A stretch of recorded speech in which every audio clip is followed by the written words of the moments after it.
October 11th, 1492. Somewhere in the Atlantic Ocean, 3 wooden ships creak and groan in the darkness. The Santa Maria, the Pinta, the Niña, each one barely longer than a tennis court, filled with 90 men who are equal parts terrified and exhausted. The smell is overwhelming. 33 days of unwashed bodies, rotting food stores, bilge water sloshing in the holds, salt spray coats everything. The wood, the ropes, the men's faces. Some are praying, others are plotting mutiny. Most are just staring into the blackness, wondering if they're sailing toward the edge of the world. Christopher Columbus stands on the deck of the Santa Maria watching for signs.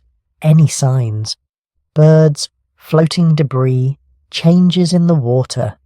Anything that might indicate land is near. His crew has been threatening to turn back for days. The promised riches of Asia feel like a fever dream now. He's already lied about how far they've travelled, keeping 2 sets of logs, one real, one fake, because the truth would have caused a mutiny weeks ago. Nobody on these ships knows what's about to happen. Not Columbus, not his crew, not the captains of the other vessels. They think they're on their way to Japan, maybe China. They're not. In a few hours, a lookout named Rodrigo de Triana will spot a white cliff shining in the moonlight, and everything, absolutely everything, will change. Here's the thing, though. What we've been taught about October 12th, 1492 is mostly mythology. The brave explorer discovering a new world, the beginning of progress and civilization. It's a story that's been polished and simplified until it barely resembles what actually happened. The real story is stranger, darker, and infinitely more complex than the version in your history textbooks. What if I told you that Columbus died thinking he'd reached Asia, that he never understood what he'd actually stumbled upon? What if the discovery wasn't a discovery at all, but a collision of 2 worlds, each one utterly incomprehensible to the other? What if the most important consequences of this moment weren't the things anyone intended, but invisible biological forces that would kill more people than every war in human history combined? If you're using this to fall asleep, that's exactly what this is for. So maybe subscribe, and tell me in the comments where you're watching from and what time it is. I always check, and it's wild seeing Singapore at sunrise, Seattle at midnight, Sao Paulo at dawn, all listening to the same story. Tonight, we're going back to 1492, but not the version you learned in school. We're going to experience what really happened when those ships made landfall. The smell of it, the confusion, the immediate misunderstandings that would echo through centuries. We're going to meet the Taíno people, who had built a complex civilization across the Caribbean and who had absolutely no concept that their entire world was about to end. We're going to follow Columbus through his increasingly delusional Caribbean wanderings, watch him establish the first colony that would mysteriously vanish, see him return to Spain as a hero, while setting in motion one of history's greatest tragedies.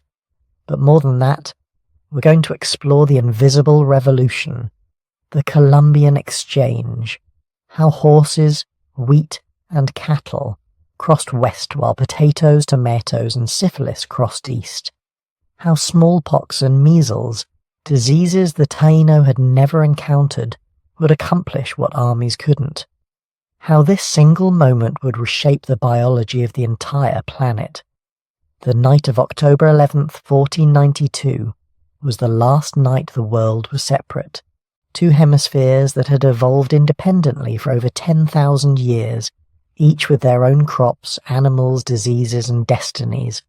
In a few hours they would collide, and nothing, not in Europe, not in the Americas, not anywhere, would ever be the same. So settle in, get comfortable. We're about to sail into the most consequential dawn in human history.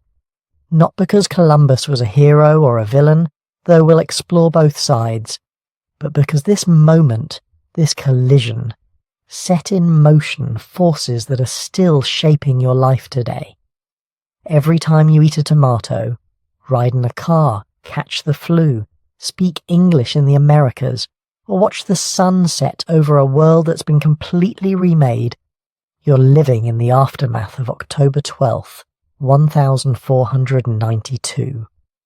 But first, we need to understand the world Columbus left behind, because you can't grasp what happened in the Caribbean without knowing what Europe was in 1492. And it wasn't what you think. Before we follow Columbus across the Atlantic, we need to understand the world he was trying to escape. Because 1492 wasn't just any year. It was a hinge point in European history, a moment when everything old was dying and everything new hadn't quite been born yet. Picture Europe in the late 15th century, not the Europe of romantic paintings or Renaissance fairs, but the real thing. The lived experience. Start with the smell.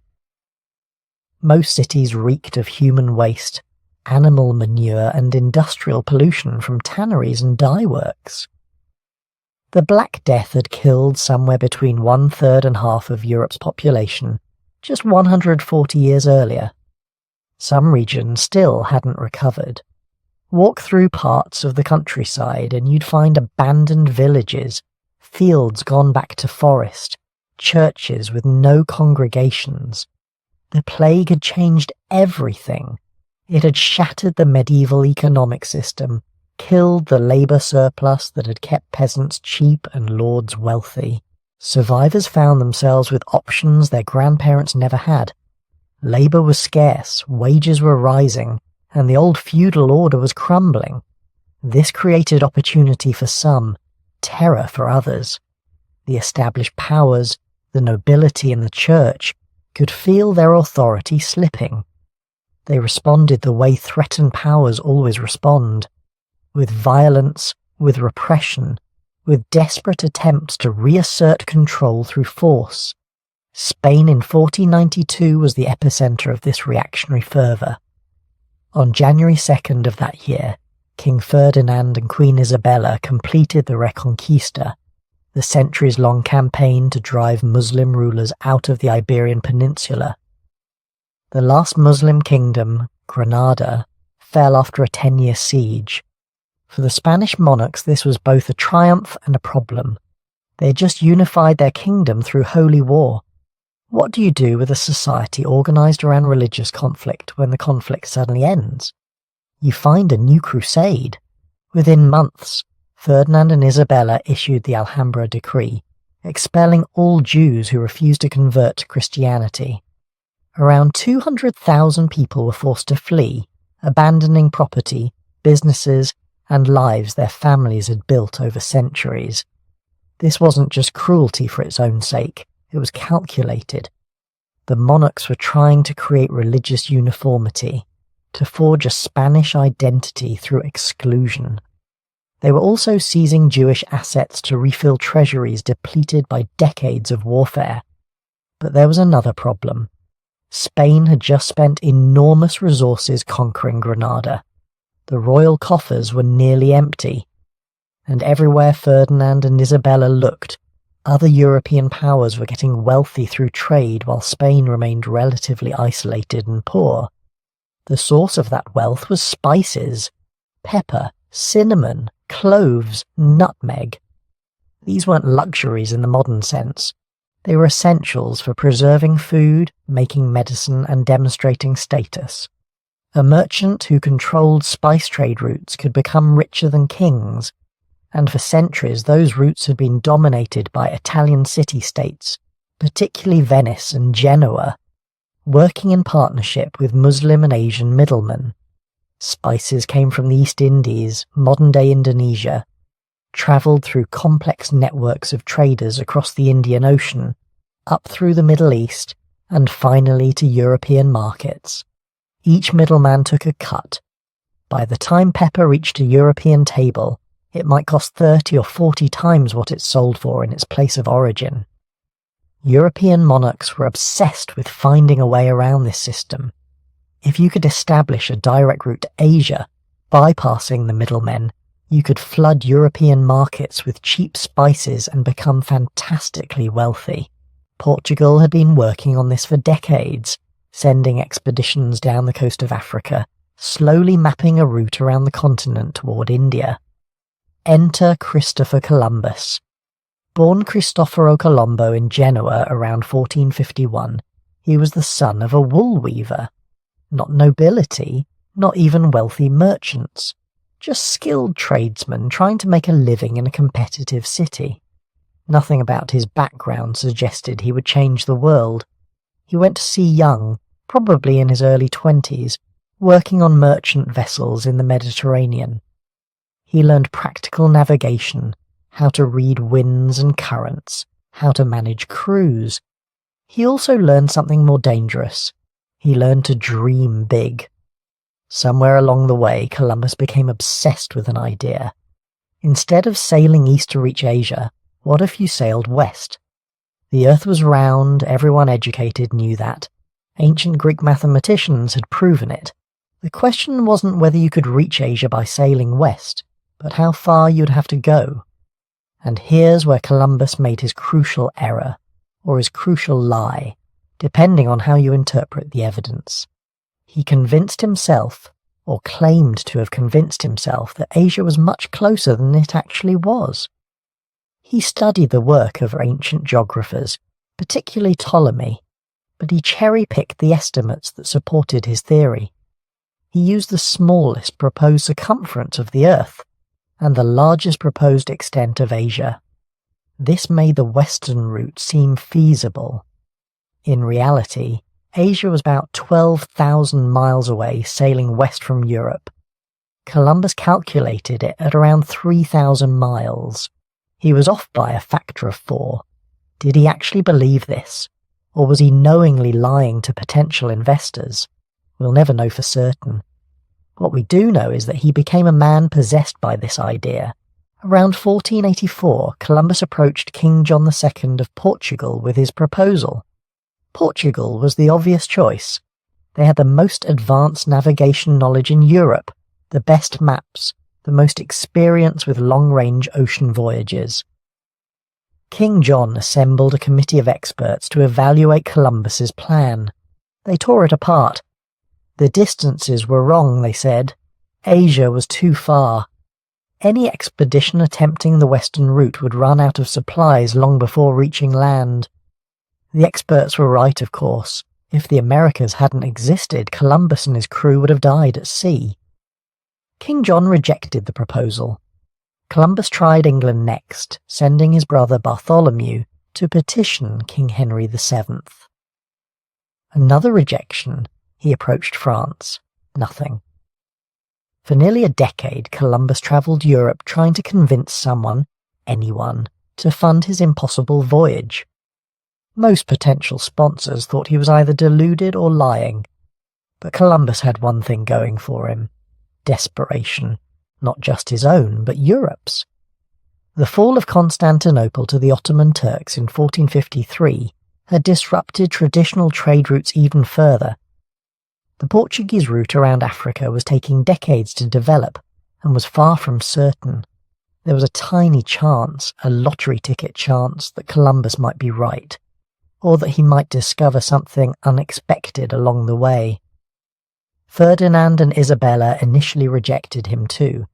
This was around 1486, and they were focused entirely on the war for Granada. But Columbus was persistent. He hung around the Spanish court for years, living on small stipends, periodically repitching his plan. He befriended influential courtiers, particularly Luis de Santangel, the royal treasurer, and Juan Perez, a friar who had connections to Queen Isabella. These men became his advocates, his lobbyists at court. The key thing to understand is that Isabella and Ferdinand weren't passionate believers in Columbus's vision. They were calculating gamblers weighing minimal risk against potentially massive reward. The actual investment required was relatively small: 3 ships, provisions for a few months, crews that could be recruited from sailors facing unemployment. The contract Columbus demanded was outrageous: 10% of all wealth from any lands discovered, hereditary titles, governorship of new territories, but these costs only kicked in if he succeeded. If he failed, if he simply vanished at sea like so many explorers before him, the crown would be out maybe 2 million maravedis, roughly the cost of hosting a modest royal banquet. Against this small risk, consider the potential reward. If Columbus somehow reached Asia, Spain would control a direct western route to the Spice Islands. They would break the monopoly of Venice and Genoa. They would become the wealthiest kingdom in Europe overnight. Even if Columbus didn't reach Asia but found something else, new lands, new resources, it might still prove profitable. The logic was sound if you were a monarch with money to spare and ambitions to feed. But Ferdinand and Isabella didn't have money to spare. Not in 1492. Their treasury was depleted from the Granada campaign. So where did the funding actually come from? Here's where the story gets interesting. Most of the money came from a syndicate of Italian merchant bankers working in Spain, with Luis de Santangel as the primary organizer. These were businessmen looking for investment opportunities, not romantic adventurers. They fronted about 1.4 million maravedis. Columbus himself, or rather his sponsors in Genoa, contributed another 500,000. The Spanish crown's direct contribution was minimal, mostly in the form of royal authorization and some salary payments to crew members. This wasn't a national expedition in the modern sense. It was closer to a public-private partnership, a venture capital deal with royal backing. The crown provided legitimacy and legal authority. Private investors provided cash. Columbus provided expertise and took personal risk. Everyone was gambling that long odds might pay off. On April 17th, 1492, Ferdinand and Isabella signed the capitulations of Santa Fe, the contract granting Columbus his titles and percentages in exchange for his service. On August 3rd, just 7 months after the fall of Granada, and 4 months after the expulsion of the Jews was ordered, 3 small ships sailed from the port of Palos. Columbus was 41 years old. He had spent nearly a decade begging for this opportunity. He was deeply in debt, personally and financially committed to an idea that most educated people thought was nonsense. He was carrying letters of introduction to the Great Khan of China, a ruler whose dynasty had actually ended 120 years earlier. He had maps showing Japan about where the Caribbean actually is. And he was sailing into an ocean that Europeans had barely explored, heading toward a continent they didn't know existed, carrying technologies and diseases that would reshape human history, none of which he intended or understood. But before we follow him across that ocean, take one more look at the Europe he was leaving behind, a continent scarred by plague and war, societies organized around religious exclusion and rigid hierarchies, economies desperate for new sources of wealth, technologies just advanced enough to cross an ocean, but not advanced enough to understand what they would find. Columbus wasn't a hero setting out to discover a new world. He was a stubborn, possibly delusional entrepreneur who had finally convinced risk-tolerant investors to fund his questionable business plan. He was a man of his time, shaped by its assumptions and blind spots, pursuing goals that made sense in 1492, but would look horrifying through any modern lens. The 3 ships that left Palos carried about 90 men total. Within a generation, the civilizations those men encountered would be devastated. Within a century, the world's population centers would shift, its ecosystems would be transformed, and the modern global system would begin taking shape. But none of that was intentional. None of it was planned. It just happened because Columbus was wrong about geography, right about seamanship, and lucky enough to run into a continent he wasn't looking for. Now let's follow those ships west into the unknown. August 3rd, 1492. 3 ships slip out of Palos de la Frontera in the pre-dawn darkness. Not because Columbus wanted drama, but because he needed to catch the morning tide. The Nina, the Pinta, and the Santa Maria. You've probably heard they were tiny, barely seaworthy vessels that made the crossing miraculous. That's not quite right. The Santa Maria was about 58 feet long. That's roughly the length of a modern bowling lane. The Nina and Pinta were smaller, maybe 50 feet. But here's what matters. These weren't little pleasure boats. They were working cargo vessels designed to handle the rough Atlantic crossing to West Africa and back. The Santa Maria was a now, a cargo carrier built to haul wine barrels and grain. The Nina and Pinta were caravels, faster, more maneuverable, better suited to exploration. Columbus didn't pick them because they were small. He picked them because they were proven Atlantic vessels, because their owners were willing to make the trip, and because the Spanish crown was funding this expedition on a budget that would make a modern accountant weep. But the real story isn't the ships, it's the 90 men aboard them. This is where the myths really break down. You might imagine Columbus sailed with a crew of criminals, convicts released from prison cells to man his desperate voyage into the unknown. That's partially true, but it misses the bigger picture. Yes, there were 4 men who'd been granted royal pardons in exchange for joining the expedition. 4 out of 90. The rest, professional sailors, most of them from the Palos region, recruited through a combination of royal decree and good old-fashioned peer pressure. The Pinson brothers, Martin Alonso and Vicente Yanez, were respected local ship captains who brought their own crews. Their involvement wasn't charity. They saw opportunity, potential profit from whatever trade routes or territories Columbus might discover. Then you had the specialists, a physician, a translator who spoke Arabic because Columbus expected to reach Asia, a comptroller to record any gold or valuables they found, several minor nobility looking for advancement, the servant of Columbus himself. These weren't desperate men with nothing to lose. These were professionals on a calculated risk. But what they didn't have was certainty. Nobody knew exactly how far they'd have to sail. Columbus told them maybe 2,400 miles to reach Japan. He was lowballing. The actual distance to Asia going west is over 12,000 miles. There's a whole continent in the way, and an ocean beyond that. But Columbus either didn't know or didn't care. He'd convinced himself that the world was smaller than the ancient geographers claimed, that Asia extended farther east than anyone thought, that the journey was possible with medieval technology and 16th century supplies. So they sailed. First to the Canary Islands, where they stopped for repairs. The Pinta's rudder needed fixing. They took on water, fresh provisions, the last European food most of them would eat for months. Then on September 6th, they pushed off into the true unknown, the ocean sea, what we call the Atlantic. This is where the psychological journey begins. The first week spirits are high. Good winds, clear skies, the ship's making steady progress. Columbus keeps 2 logs. The public log read to the crew shows conservative distances.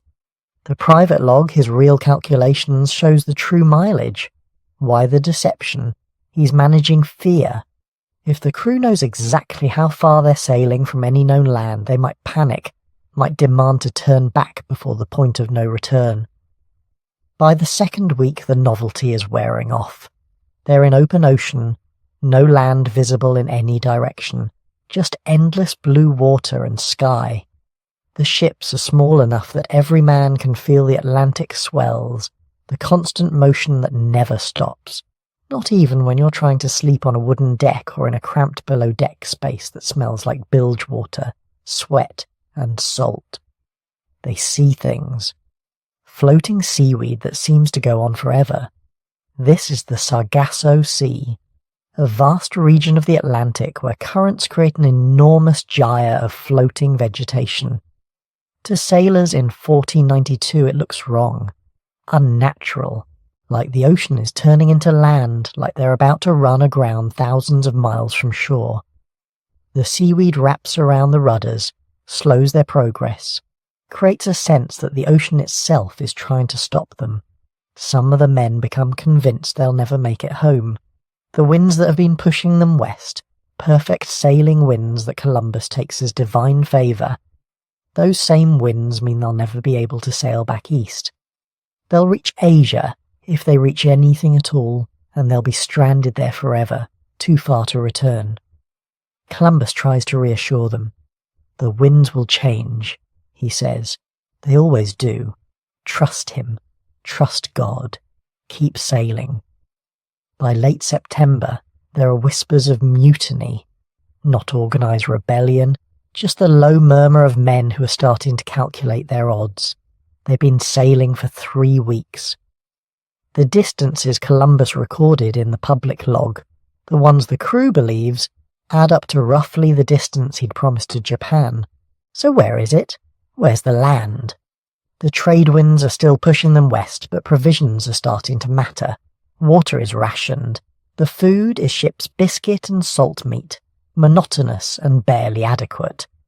If they don't find land soon, they'll have to turn back while they still have supplies for the return journey, assuming they can sail back, assuming the winds cooperate, assuming Columbus hasn't led them all to their deaths. October begins with false hopes. Birds appear, more and more species flying overhead. Birds mean land, everyone knows that. But how far? Birds can fly for days. These could be coming from islands hundreds of miles away, or they could mean landfall is imminent. Columbus starts watching for signs with desperate intensity. Floating branches with green leaves, a piece of carved wood, clearly worked by human tools, a small board, a stick covered with barnacles. The crew's mood swings wildly between hope and despair. Every sunset without land brings fresh complaints. Every sunrise with new bird sightings brings renewed energy. Columbus promises rewards. The Spanish monarchs have offered 10,000 maravedis, a silk doublet, and a lifetime pension to whoever spots land first. The men start seeing things, phantom coastlines that dissolve as they approach, cloud formations that look like mountains. The human eye, desperate for patterns, finds them everywhere. On October 10th, the situation reaches its breaking point. It's been 33 days since they left the Canaries, over a month of nothing but ocean. Martin Alonso Pinzon, captain of the Pinta, suggests they continue just 3 more days. If they don't find land by then, they turn back. Columbus agrees, though his private writings suggest he would have kept going regardless. He's too invested now, too certain of his calculations, or too stubborn to admit error. October 11th, the final day of the deadline. The signs are everywhere now. More birds than they've seen since leaving Europe. Fresh vegetation floating past. A small branch with red berries still attached. The water changes colour, becomes lighter, suggesting shallow seas ahead. Islands. Has to be islands. That night Columbus thinks he sees a light. A flicker on the horizon, like a candle being raised and lowered. He calls witnesses, but by the time they arrive, it's gone. Was it real? Was it wishful thinking? Was it some strange atmospheric phenomenon? Nobody knows, but it doesn't matter. Because at 2 a.m. on October 12th, Rodrigo de Triana, a lookout on the Pinta, sees something unmistakable. White cliffs gleaming in the moonlight. Land. After 33 days of sailing into nothing, after weeks of doubt and fear and near mutiny, after a month of trusting Columbus's calculations against every sailor's instinct, they've found land. The ships heave too, dropping anchor in the darkness. They're not going to risk a night approach to an unknown shore, so they wait. The crew, the men who've been questioning everything for weeks, They wait in darkness just off the coast of what they think is Asia. They don't know they've discovered a continent that will change everything. They don't know they're anchored off an island whose inhabitants have been living there for centuries. They don't know that come morning, two worlds that have existed in complete isolation for over 10,000 years are about to collide. They just know they found land. They survived. And whatever comes next, at least they're not going to die at sea. At 2 a.m. on October 12th, 1492, a sailor named Rodrigo de Triana was probably fighting sleep at his post on the Pinta.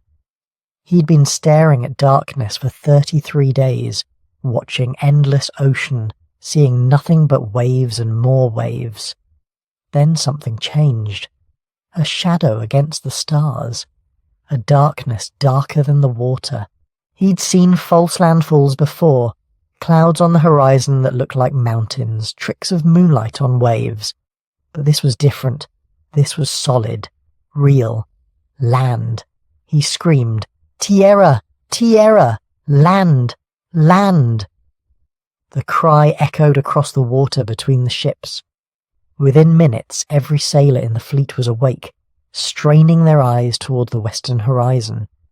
Columbus appeared on deck, squinting into the darkness. He could see it too, a low dark mass interrupting the starlight.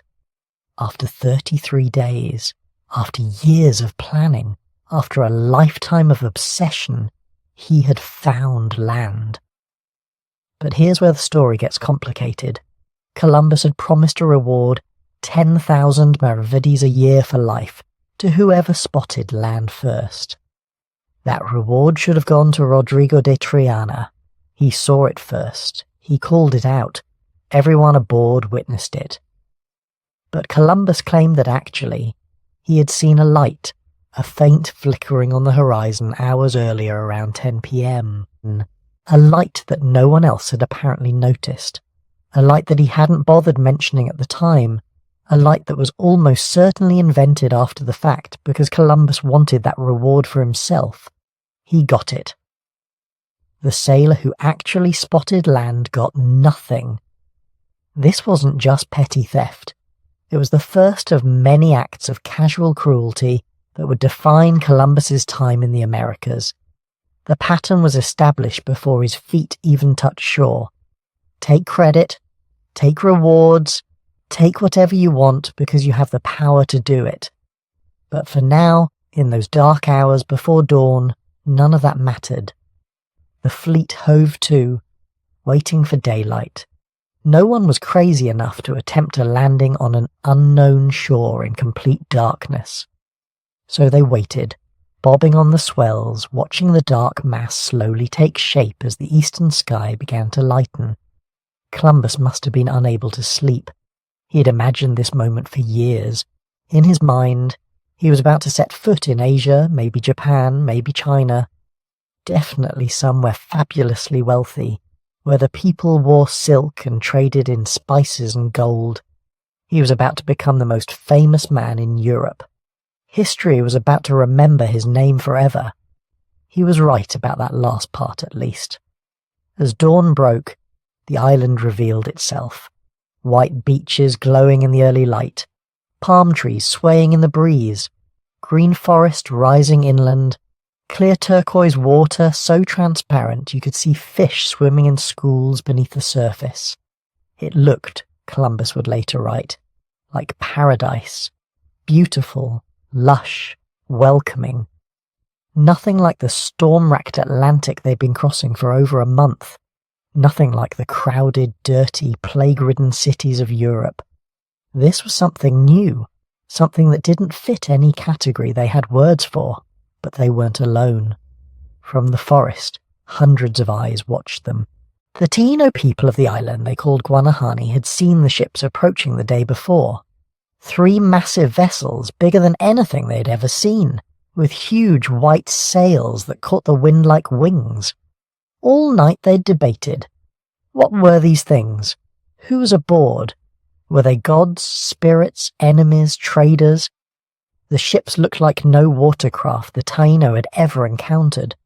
Their own canoes, some capable of carrying 100 people, were carved from single massive trees. But these vessels were assembled from countless pieces, built up rather than carved out.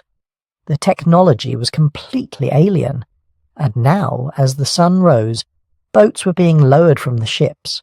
Men were climbing down into them. Men with pale skin, men wearing strange layered clothing despite the tropical heat, men carrying bright metal objects and colourful banners. The boats began rowing towards shore. Imagine being on that beach. You've lived your entire life on this island. You know every tree, every reef, every current and tide. Your ancestors have been here for hundreds, maybe thousands of years. Your world is stable, comprehensible, ordered, and now these impossible ships have appeared, bringing people who look wrong, dress wrong, smell wrong, probably. Everything about them violates your understanding of how the world works. Some of the Taíno watching probably wanted to run.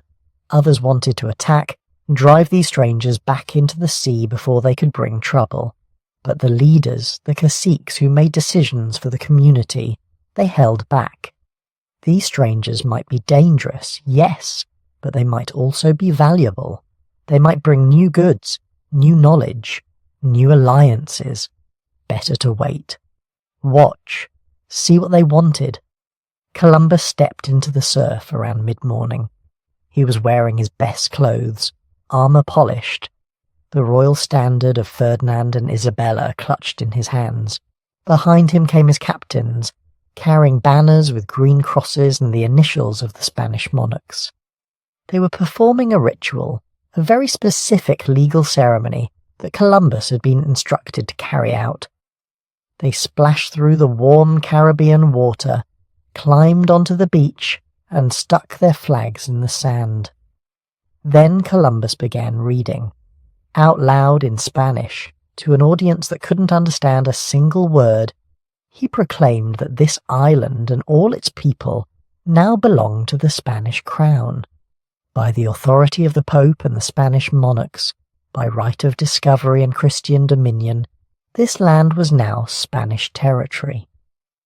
The Taíno watching from the trees had just been conquered, and they didn't even know it.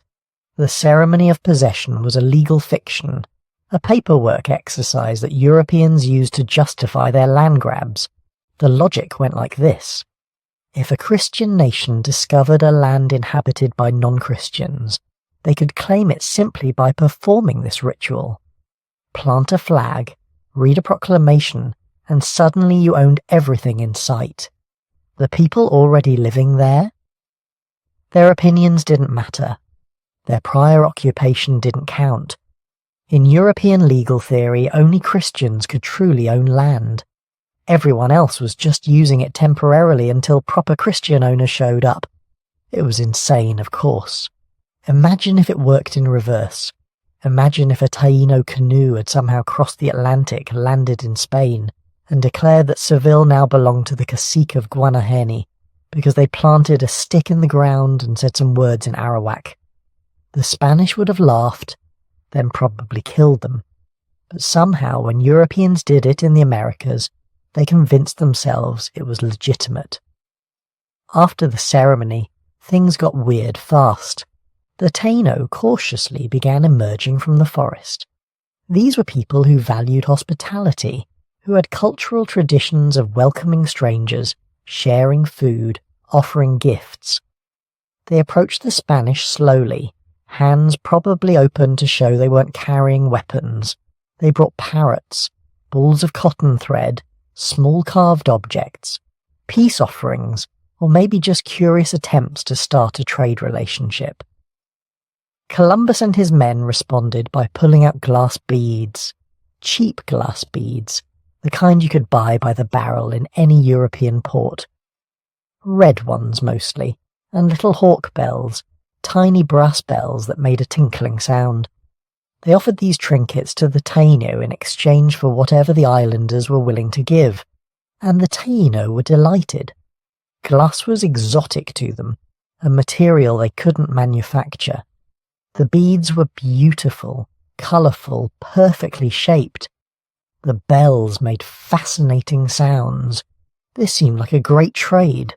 They gave away cotton, parrots, small golden ornaments in exchange for these wonderful new objects. Both sides thought they were getting a bargain. But Columbus knew better. He knew exactly what he was doing. In his journal that night he wrote that these people would make excellent servants, that they could easily be converted to Christianity and put to work, that they seemed to have no weapons worth mentioning, and could probably be conquered with just 50 men. He noted carefully that some of them wore small gold ornaments and were eager to trade for worthless trifles. Gold. That was what mattered. These people had gold, and they were willing to give it away for glass beads. He also wrote that they seemed generous, gentle, and peaceable, that they shared everything they had without hesitation, that they appeared to live in a kind of innocent paradise, without weapons or warfare or malice.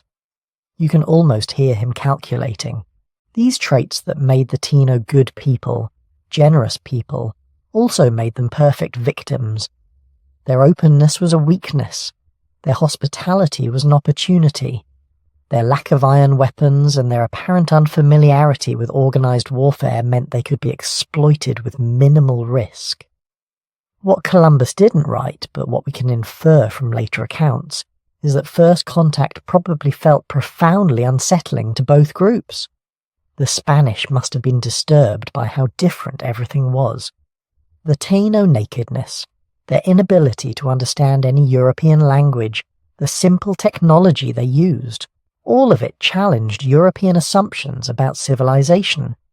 These people didn't fit neatly into any category. They weren't Muslim, weren't Asian, weren't African. They were something entirely outside European experience. And the Taíno must have been equally confused. These pale strangers wore layers and layers of clothing in the tropical heat. They had amazing metal tools that could cut through wood like it was soft clay. They had weapons that made loud noises and could kill from a distance. But they also seemed incompetent in basic ways. They didn't know which plants were edible, couldn't navigate a canoe properly, appeared to have no understanding of the local environment. They were simultaneously impressive and helpless, powerful and vulnerable. Neither group fully understood what was happening. Columbus thought he was in Asia, beginning a trading relationship with subjects of the Great Khan. The Taíno thought they were welcoming strange visitors who would eventually leave, probably after trading for a while. Both were catastrophically wrong. This wasn't a trade relationship beginning.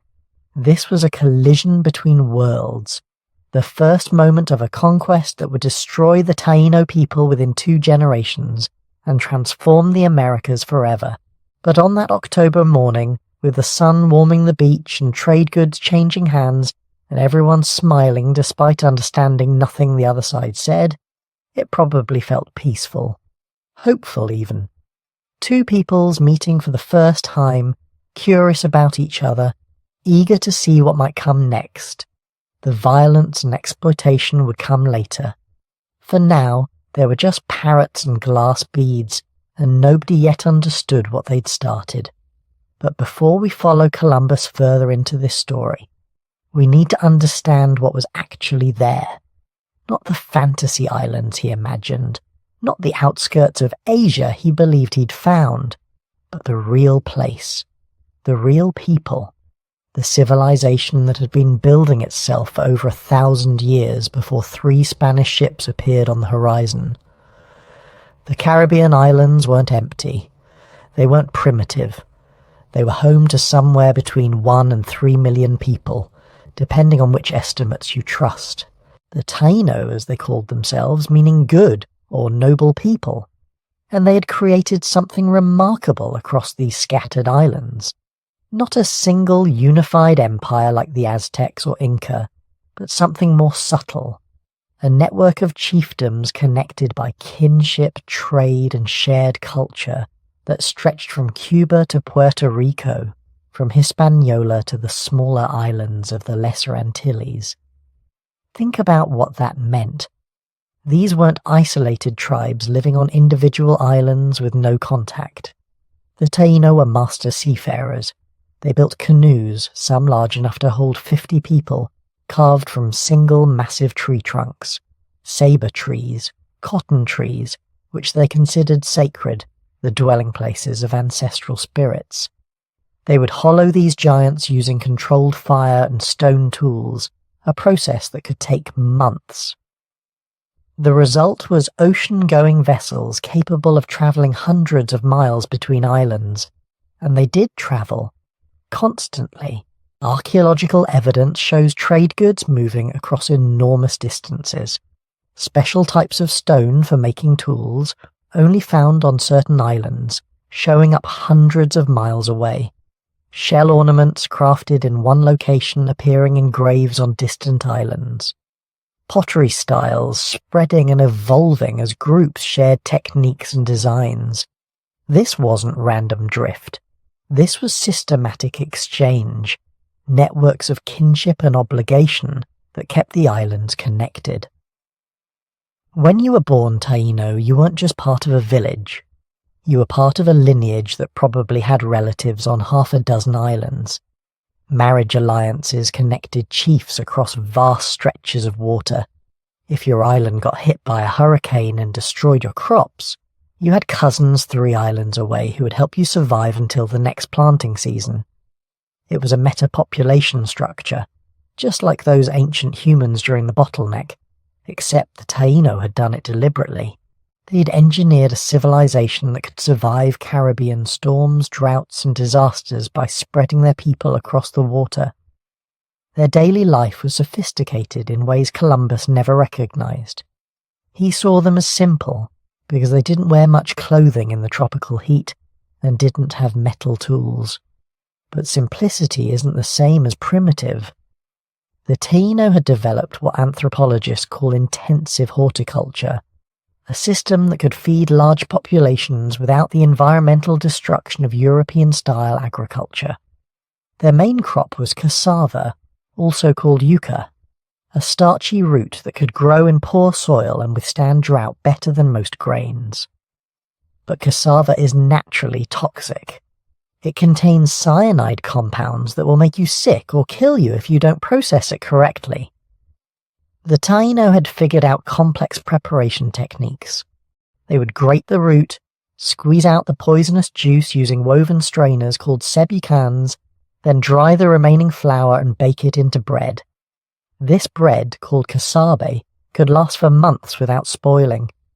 Perfect for island life where storms could destroy fresh crops without warning. They also grew sweet potatoes, beans, peppers, peanuts, and pineapples. They planted in mounded fields called canucos, which improved drainage and created microclimates that let them grow multiple crops in the same space. They weren't just farming. They were practicing what modern agronomists would call permaculture, creating sustainable food systems that enriched rather than depleted their environment. And they had time for art. So much art. The Taíno created elaborate ceremonial objects carved from stone, shell, and wood. Their zimis, spiritual objects that represented gods and ancestors, were crafted with incredible skill. Some small enough to carry, others massive stone figures that required coordinated effort to create and move. These weren't idle decorations. They were the center of Taíno religious and political life. Because Taíno society was deeply spiritual in ways that Europeans couldn't quite grasp. They believed in a world filled with invisible powers, spirits that inhabited everything from the great saber trees to the smallest stream. The Zemis were physical representations of these powers, objects through which the spiritual world could communicate with the living. Chiefs kept the most powerful Zemis, consulted them before important decisions, used them in ceremonies that reinforced their authority. Their social structure was complex and hierarchical, but not in the European sense. At the top were the caciques, the chiefs who ruled individual villages or alliances of villages. But cacique authority wasn't absolute. It was earned and maintained through generosity, spiritual power, and successful leadership. A cacique who failed his people could lose his position. The role wasn't just inherited automatically, it required demonstrated ability. And here's something that would have shocked Columbus if he'd understood it. Taíno society had significant roles for women in ways that European society didn't. Women could become caciques. Not often, but it happened. Female chiefs led villages and commanded respect. More commonly, women held important positions as spiritual leaders, as shamans called bohiques, who could communicate with the spirit world and cure diseases. Taíno cosmology was elaborate. They had creation myths that explained the origin of their people and their islands. In one story, humans emerge from caves in the earth, led out into the world by a great ancestor. The sun turned some of these first humans into trees and birds and animals. Those who remained became the Taíno. Another myth told of how the islands themselves were created when a great gourd containing the waters of the world was broken, flooding the land except for the highest mountain peaks, which became the Caribbean islands. They believed in an afterlife, a paradise called Koi Bay, where the souls of the dead went to feast and dance forever. The dead weren't gone. They remained present, accessible through ritual and through the zemies. Ancestors could advise the living, warn of dangers, provide spiritual power to their descendants. This is why they practiced elaborate burial customs, carefully placing bodies with grave goods that would serve them in the next world. Columbus saw none of this, or rather, he saw it, and couldn't understand it. He noticed that Taíno people wore gold ornaments, and assumed they must be near wealthy kingdoms. He saw their generosity in offering gifts and assumed they would be easy to exploit. He observed their spiritual practices and dismissed them as devil worship or simple superstition. Most tragically, he saw their initial friendliness and peaceful reception and mistook it for weakness. The archaeological record tells a different story. Taíno settlements show signs of sophisticated social organization. Large plaza areas for ceremonies and ball games. Yes, they had ball games with rubber balls and formal courts. Specialized structures for chiefs and spiritual leaders. Evidence of craft specialization, with some villages focusing on pottery, others on stone carving, others on creating shell ornaments for trade. This was a civilization with division of labor, with artists and specialists, with enough surplus production to support people who didn't directly produce food. Their population density was higher than Columbus realized. Some estimates suggest Hispaniola alone held over 1 million people. The islands weren't pristine wilderness. They were carefully managed landscapes where humans had lived for centuries, shaping the environment through controlled burning, selective planting, and careful resource management. And they had history, centuries of it. Stories passed down through generations about legendary chiefs. Great storms survived, wars fought and resolved, migrations and alliances and feuds. When Columbus arrived, the Taíno were in the middle of their own complex historical moment, dealing with pressure from Carib raiders from the south, managing political tensions between different caciques, adapting to environmental changes they'd observed over generations. They were living, breathing, complex human beings with full interior lives. They fell in love and grieved losses and worried about their children and took pride in their craftsmanship and argued about politics and told jokes and sang songs. They had individual personalities, ambitions, fears, dreams. They were not a monolith. They were not simple. They were not waiting for someone to discover them. They were there, living their lives, managing their civilization across the water, when 3 strange ships appeared and everything changed forever. Within a few decades, 90% or more of them would be dead. Their languages would be disappearing. Their oral histories would be lost. Their sophisticated understanding of Caribbean ecology, developed over 1,000 years, would be forgotten. But we're getting ahead of ourselves. On that morning of October the 12th, 1492, the Taíno people of Guanahani had no idea what was about to begin. They saw strange ships and strange men and approached with curiosity and the hospitality that their culture demanded. They offered gifts. They showed kindness to strangers who had clearly travelled far. They acted, in other words, like civilized people receiving visitors. And Columbus, standing on that beach, saw everything and understood nothing. Columbus wasn't satisfied with San Salvador. How could he be? This tiny island had friendly people, beautiful beaches, and no gold. Well, almost no gold. The Taíno wore small gold ornaments, little pieces barely worth mentioning, but to Columbus those tiny fragments were like breadcrumbs leading to a treasure vault. He just had to follow them. So he asked in his clumsy combination of gestures and the few words he'd learned where the gold came from. The Taíno pointed south and west. They used a word that sounded like Colba or Cuba. Columbus heard what he wanted to hear. Cuba. That had to be Chipango, Japan, the island Marco Polo had described as having palaces roofed with gold. Never mind that the Taíno were clearly indicating another island. Never mind that nothing about these people or their villages suggested proximity to the sophisticated Asian civilizations he'd read about. Columbus had decided. Cuba was Japan. On October 14th, just 2 days after the initial landing, he was already moving on. He took 6 Taíno men with him, not as guests, as captives, guides, interpreters, proof. The word took does a lot of work in historical accounts. It sounds almost passive, like picking up seashells from a beach. But these were people, men with families, communities, lives they hadn't planned on leaving. Columbus justified it as necessary. How else would he communicate with other islands? How else would he find the gold? The ends justified the means. They always do, until history looks back and asks uncomfortable questions. For the next 2 weeks, Columbus Island hopped through the Bahamas. Every island was beautiful. Every island had friendly people.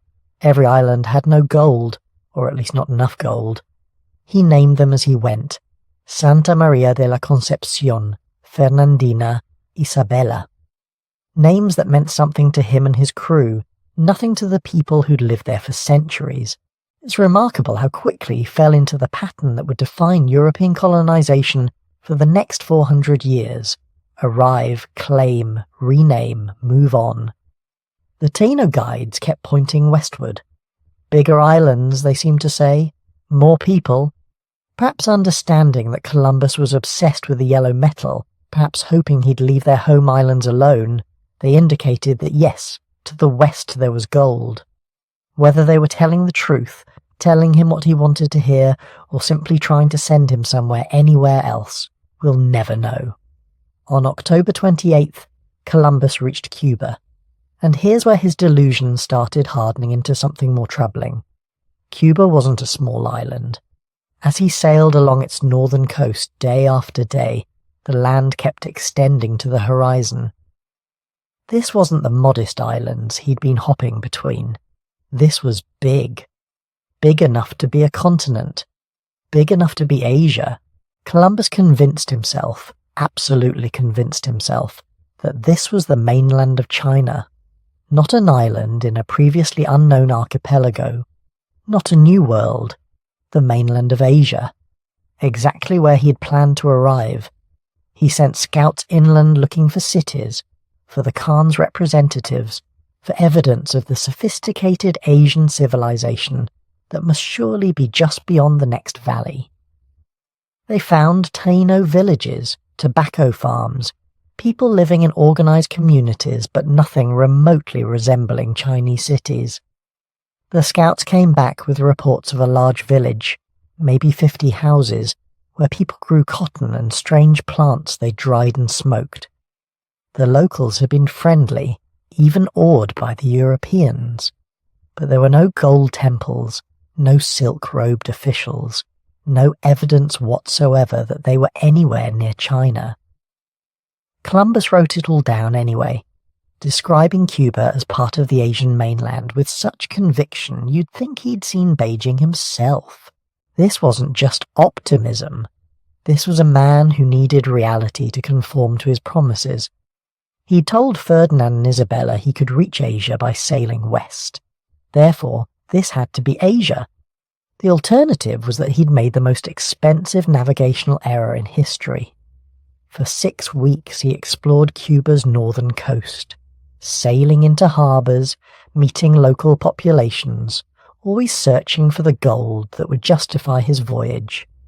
The Taíno of Cuba were similar to those in the Bahamas, generous, curious, organised into larger communities with what seemed to be more sophisticated agriculture. They grew cassava, corn, sweet potatoes. They had extensive trade networks, indicated by the variety of goods and materials found in their settlements. But they didn't have the vast gold deposits Columbus had promised.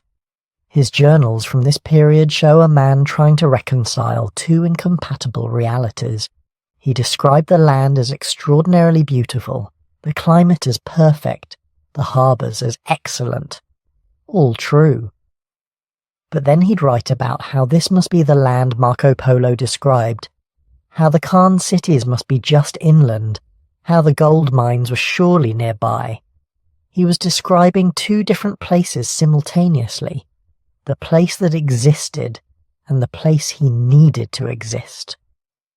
By early December, the Taíno guides were indicating another large island to the east. They called it Bohio, which Columbus heard as Haiti or Hispaniola. And there, they gestured, there was gold, real gold, lots of it. Maybe they were tired of the strange bearded men prowling their coasts. Maybe they genuinely knew of gold deposits.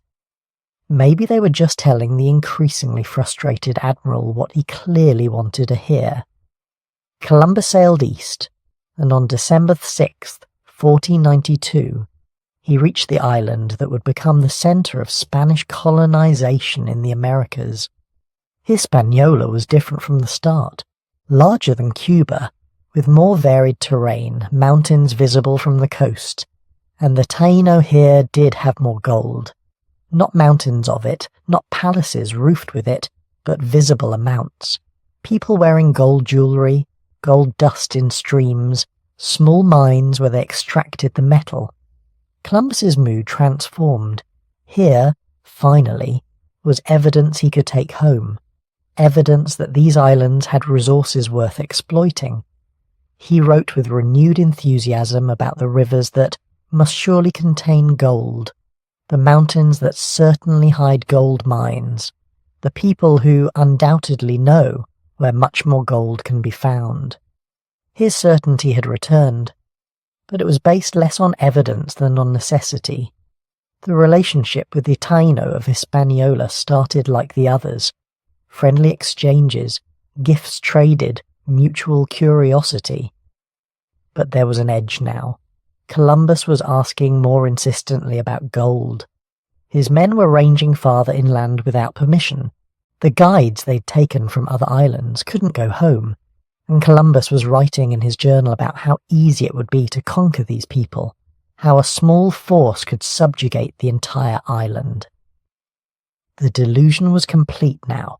He'd convinced himself he was in Asia, that these islands were outposts of the Great Khan's empire, that vast wealth was just waiting to be claimed. He'd stopped seeing what was actually there, a thriving Caribbean civilization, complex societies adapted to their environment over millennia, people with their own systems, values and ways of life.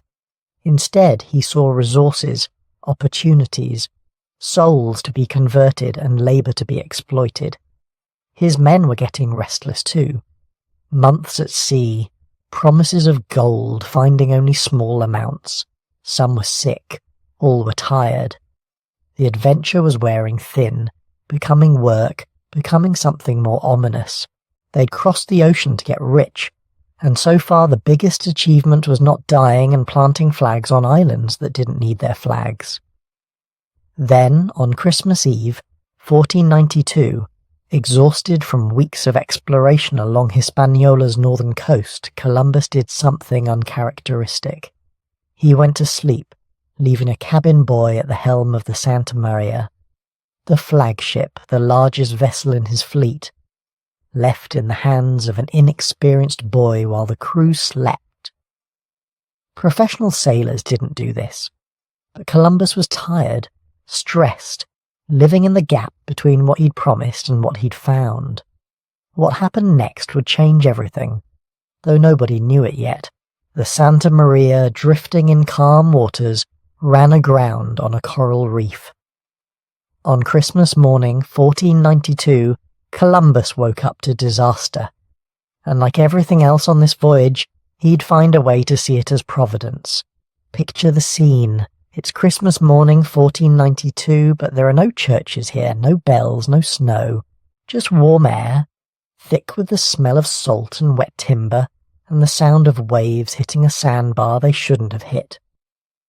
In the darkness of the night before, Columbus's flagship, the Santa Maria, had drifted onto a reef off the coast of what is now northern Haiti. Not in some dramatic storm, just a quiet, almost lazy disaster. A dozing helmsman, a current no one quite understood, a slow grinding sound in the dark wood on coral. By the time the sun rose, the ship that had carried him across the Atlantic was finished. The hull was stuck fast. The timbers were starting to twist. The ship would never sail again. On most voyages in the 15th century, this would have been the end of the story. Shipwreck, panic, desperate repairs, and if those failed, starvation or capture or slow disappearance from history. But Columbus was not ready to let the story end. He looked at the wreck and saw something else. He saw building material. The Taíno on shore helped evacuate the cargo. Gold trinkets, food stores, the ship's cannon, iron tools.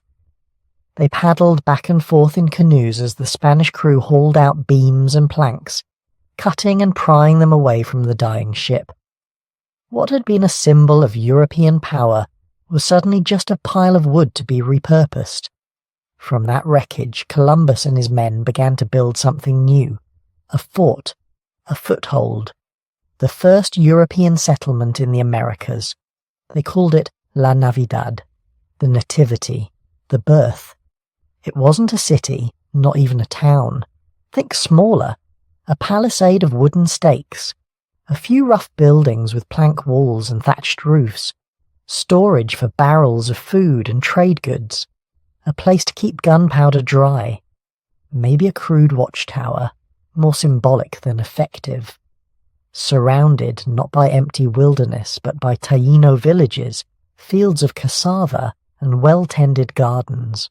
To the Taíno, who were already used to building large communal houses and organizing village life, the little wooden fort must have seemed more like a guest hut than a capital of anything.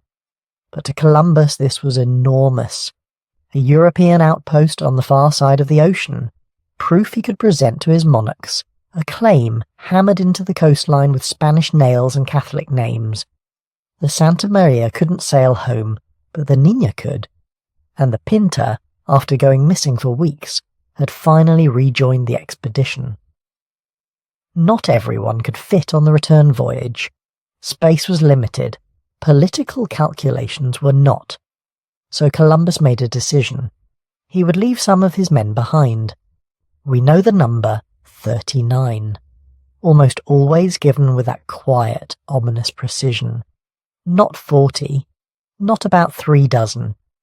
39 men suddenly becoming something new in history, the first permanent, though not for long, European residents in the Caribbean. Who were they? Not nobles, not admirals, not royal envoys. Most were ordinary sailors, craftsmen, lower-ranking officers. A few were men Columbus didn't mind parting with. Some had caused trouble on the voyage, others were ambitious and eager for opportunity. A handful, perhaps, were genuinely curious, drawn by the idea of staying in this warm green world instead of going back to the cold uncertainties of Spain. Columbus promised them riches, gold to be found inland, land to be claimed, women to be married, crops to be planted, glory to be earned in the service of Castile and Aragon. He may have wrapped it all in pious language, spreading the faith, preparing the way for priests and churches, but the men probably heard something simpler. Stay here, and you could end up lords of your own little world. He also gave them rules. Keep the peace with the Taíno. Obey the leaders he appointed. Don't roam far without permission. Don't mistreat the people who had so far fed them, housed them, and helped them salvage the wreck. Those instructions would not survive the months ahead. To help maintain goodwill, Columbus left gifts for the local cacique, Guacanagari, whose people had helped rescue the Santa Maria's crew. He praised Guacanagari's kindness. He saw an ally, a potential client ruler, someone who could be turned into Spain's man on the island. Then he did what must have felt, even to him, both thrilling and terrifying. He sailed away. The Nina and the Pinta lifted anchor and headed east, carrying Columbus, a handful of Taíno captives, animal skins, strange plants, stories of islands thick with gold, and one huge implied promise. This was just the beginning. You can almost imagine the quiet that followed as the ships shrank into the horizon. The creak of the fort's wooden walls in the heat of the afternoon, the buzz of insects, the distant laughter of Taíno children. 39 men alone on an island that seemed friendly, now. An island they didn't understand, an island that didn't need them. Back on the ships, Columbus was already rewriting events in his mind. To the Catholic monarchs, he would present La Navidad not as a desperate improvisation after a shipwreck, but as a deliberate foundation, a beachhead of Christendom. He would describe the Taíno as generous, innocent, ripe for conversion. He would talk of rivers that gleamed with flecks of gold, of trees that bore strange fruits year-round, of a climate that felt like Eden. He would not, because he could not, describe what would happen next at La Navidad. No European saw it. There were no diaries from inside those walls, no official reports, only rumours and fragments gathered later, after it was already too late. What likely happened? Start with human nature. 39 men, most of them young, armed, and suddenly freed from direct supervision, surrounded by people who seemed, to them, unarmed and vulnerable. A community where hospitality was expected, generosity was a virtue, and social rules were completely different from anything in Castile. Temptation was everywhere. Taíno women, food stores, local gold ornaments. The Spaniards had firearms, steel blades, and a belief, explicitly encouraged by their leaders, that they came from a superior civilization with a divine mandate. Contemporary accounts written after the fact suggest that some of the men at La Navidad quickly ignored Columbus's warnings. They left the fort. They went inland, sometimes in small armed groups, visiting other villages, demanding food, women, and gold. What had begun as a friendly alliance with Guacanagari's people may have eroded under the strain of these abuses. The Taíno, by all evidence, were not passive. They had their own political rivalries, their own regional powers. Other caciques, less impressed by this new alliance with the strangers, may have seen opportunity or danger. Strange men with strange weapons had appeared, making demands, ignoring customs, violating boundaries. In a world where inter-village conflicts already existed, these newcomers might have been treated as just another enemy group, one that could, if necessary, be destroyed. Disease may also have played a role. Even a handful of infected sailors could have brought pathogens no Taíno immune system had ever encountered. Smallpox, measles, influenza, unknown fevers. In later decades, these diseases would devastate entire populations. At La Navidad, they might have killed some of the colonists, or weakened local alliances as sickness spread and suspicions grew. Then there was internal conflict. 39 men, no women, no long-term structure, no clear path to wealth, except what could be taken. Factions could form quickly. Leadership could be challenged. Mutiny or murder among the colonists themselves is not just possible, it's likely. So, picture La Navidad not as a quiet, sleeping outpost, but as a pressure cooker. Frustrations building, promises of gold going unfulfilled, tensions with nearby Taíno slowly rising as news of Spanish behaviour travelled along kinship networks and trade routes. Outsiders testing boundaries, insiders testing each other. By the time Columbus returned, in late 1493, with a full second expedition, 17 ships this time, hundreds of men, horses, seeds, tools, priests, La Navidad was silent.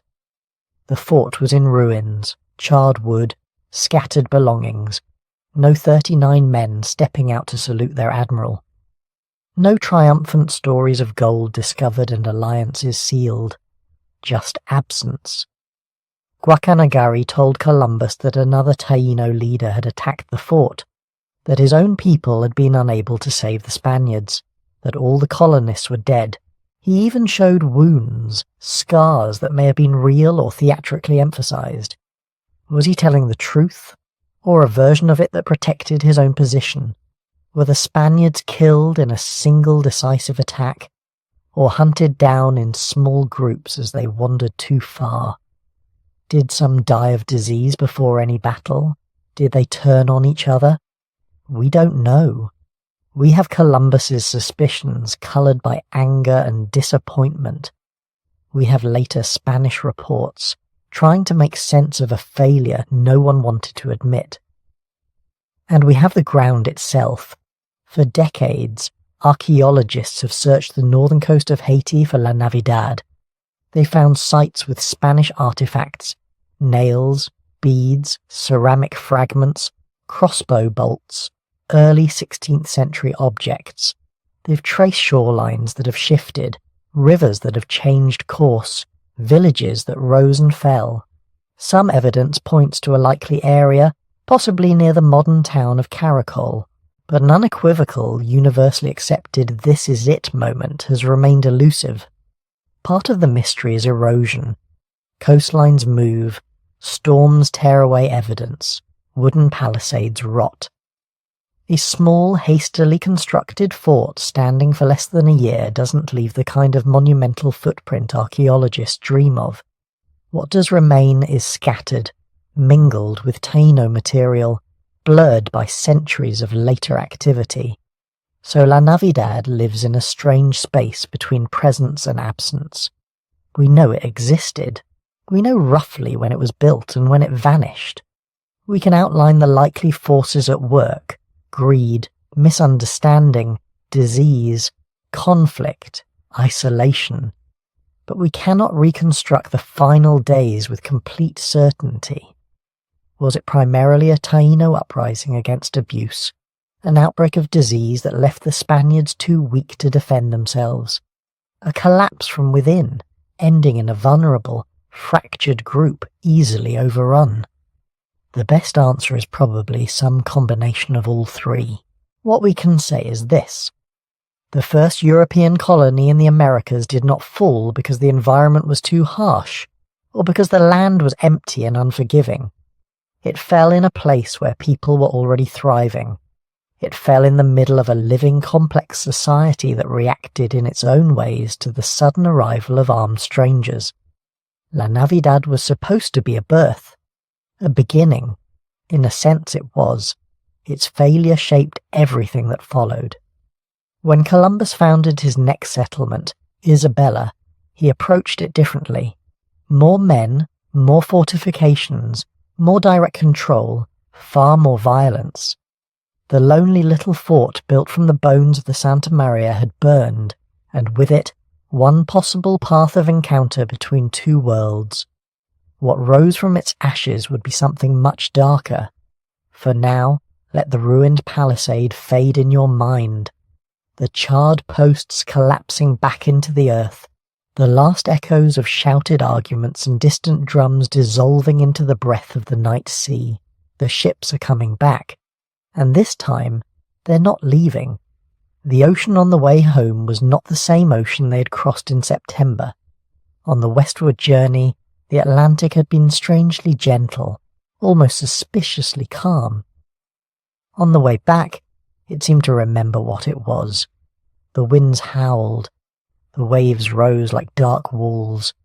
The fragile wooden ships that had carried them into history were suddenly just pieces of timber in a vast, indifferent machine of water and air. Columbus left the Caribbean in January 1493. The Santa Maria was gone, wrecked on the shores of Hispaniola. The men left behind at La Navidad were a gamble he hoped he wouldn't regret. He sailed in the Niña with the damaged Pinta limping alongside. For a while the winds were kind. Then, in February, the Atlantic turned. Picture this. A winter storm rolling off the North Atlantic before satellite forecasts, before barometers, before anyone even knew how big the ocean truly was. The sky thickens. Clouds stack like layers of iron. The wind shifts, rises, twists. The waves grow until the ships are climbing and falling like toys on a restless giant's chest. The fleet is separated. The Pinta vanishes into sheets of rain and foam. On the Niña, sailors pray, vomit, lash themselves to anything solid. The masts groan. The hull creaks as the ocean tries to peel it apart plank by plank. Columbus, who had bet everything, his reputation, his life, his soul, on this voyage, now had to face a simple, brutal truth. If the Atlantic swallowed them here, the Discovery would vanish with them. No charts, no maps, no written testimony left behind in Europe, just a few carved crosses on Caribbean shores and some half-remembered stories among the Taíno. So he did something that tells us as much about his mind as his courage. In the middle of a storm that could kill them all, he sat and wrote. He wrote letters, he wrote reports, he wrote lists of islands, descriptions of peoples, promises of gold and souls to be converted. He sealed some of these documents in barrels and threw them into the sea, messages in a bottle designed not for rescue but for legacy. If the Niña sank, maybe the ocean would wash his words ashore in Portugal, in Spain somewhere. Maybe some fisherman would open a salt-stained barrel and find the birth certificate of Europe's new age. He survived. The Niña, battered but intact, made landfall in the Azores, then Portugal, then finally Spain. The Pinta, driven off on its own by the storm, had also survived, arriving separately. The ocean had tried to erase the story. It failed. The story reached shore, and almost immediately that story began to mutate. Columbus's letters moved fast. One of them, addressed to the Spanish monarchs but quickly copied and translated, shot across Europe like an early modern viral post. Printers in Barcelona, then Rome, then Basel and Paris turned it into pamphlets. Within months, people who had never seen the sea were reading about islands where the trees stayed green all year, where the air was soft and warm, where the people went mostly naked and seemed to lack iron, horses, and, crucially, serious weapons. The letter was part observation, part advertisement, part sales pitch. He described the Taíno as generous, open, easy to command. He noted that they had no steel, no cavalry, no apparent organized armies. He talked about gold, always the gold, though he had seen more hints than actual veins. He described the land as fertile, the harbours as excellent, the opportunities as limitless. He called the places he had reached the Indies, still insisting he had found the fringes of Asia. But to the European imagination, something else began to form. A new world. Not new in any real sense. The Americas had been peopled for tens of thousands of years, but new to the maps, new to European greed, new to kings, merchants, and priests who saw in his words a blank page waiting to be written on. By the time Columbus reached Spain in March 1493, his own narrative was already circulating without him. The arrival in Barcelona felt like a stage play he had unknowingly been cast in. Ferdinand and Isabella were not in Seville, or Palos, or wherever a modest sailor might usually report in. They were in Barcelona, presiding over affairs of state, celebrating the completion of the Reconquista, basking in the glow of having driven the last Muslim kingdom from the Iberian Peninsula barely months before Columbus had sailed. So the court moved slowly, ceremonially toward this new marvel. News had prepared them. The storm-surviving admiral had returned with tales of lands beyond the Western Sea. He had not just words, but proof. He brought parrots, with feathers like shards of jungle sunlight. He brought curious woven cotton textiles, strange plants, perhaps a sliver of gold, a few pieces of worked metal. But most powerfully, he brought people. Taíno men, taken from their islands, dressed now in European fabrics, their hair may be trimmed, their ears no longer hearing the soft surf of Caribbean beaches, but the echoing stone of Spanish courtyards and cathedrals. They were presented almost as living trophies, evidence that the stories were true. Look, the message said, here are the inhabitants of the lands beyond the sea. The Indians, proof in human form. In Barcelona they walked at the head of processions. Chroniclers describe them as exotic, gentle, bewildered, curiosities among the fur robes and glittering armour of the Spanish nobility. Some were baptized, some were given new names, some tried to communicate in gestures and fragments of words to men who were not really interested in understanding them as equals. The Taíno bodies in that courtyard were treated as signs of royal favour, of divine providence, of opportunity. To many watching, the cruelty was invisible. They saw wonder, not abduction. Columbus knelt at the feet of Ferdinand and Isabella. He described his voyage, his islands, his Indians, his belief that these were the outer skirts of Asia, or at least lands off its eastern shores. He promised more islands, more people to convert, more gold to finance kingdoms and cathedrals. The monarchs listened. They had just finished a centuries-long war. Their armies were idle. Their coffers were not as full as they wished. Their rivals, Portugal above all, were already rich from African gold and Indian Ocean trade routes. Here was a sailor offering a shortcut to the riches of the East, bypassing Portuguese-controlled waters, and he came backed not just by words, but by living evidence. The reception in Barcelona was choreographed to send a message outward, as well as inward. To their nobles, Spain, not Portugal, had seized the future. To their neighbours, the Catholic monarchs now claimed rights in lands no other Christian power had seen. To the Church, this was not just commerce, but mission. Millions of souls, Columbus insisted, waited for baptism. Word spread. Merchants in Italian city-states imagined new routes for spices, dyes, timber, sugar. Sailors in port taverns whispered about western islands and easy plunder. Courtiers in France and England listened, envious, wondering how long Spanish secrecy would last. Printers, seeing demand, pushed out more copies of Columbus's letters. The story of 1492 was no longer his alone. It was becoming Europe's. But empires, especially Catholic empires in the late 15th century, did not just expand by rumour and ambition. They needed paperwork. They needed blessings.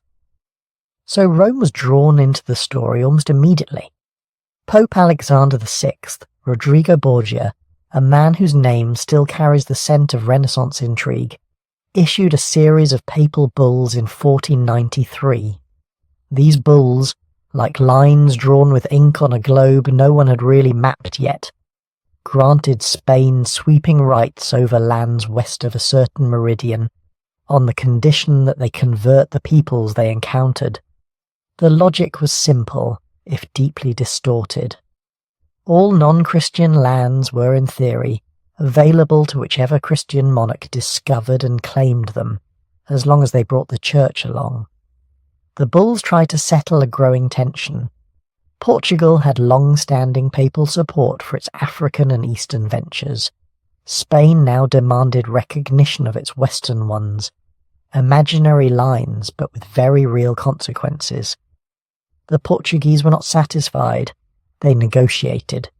The result, in 1494, was the Treaty of Tordesillas.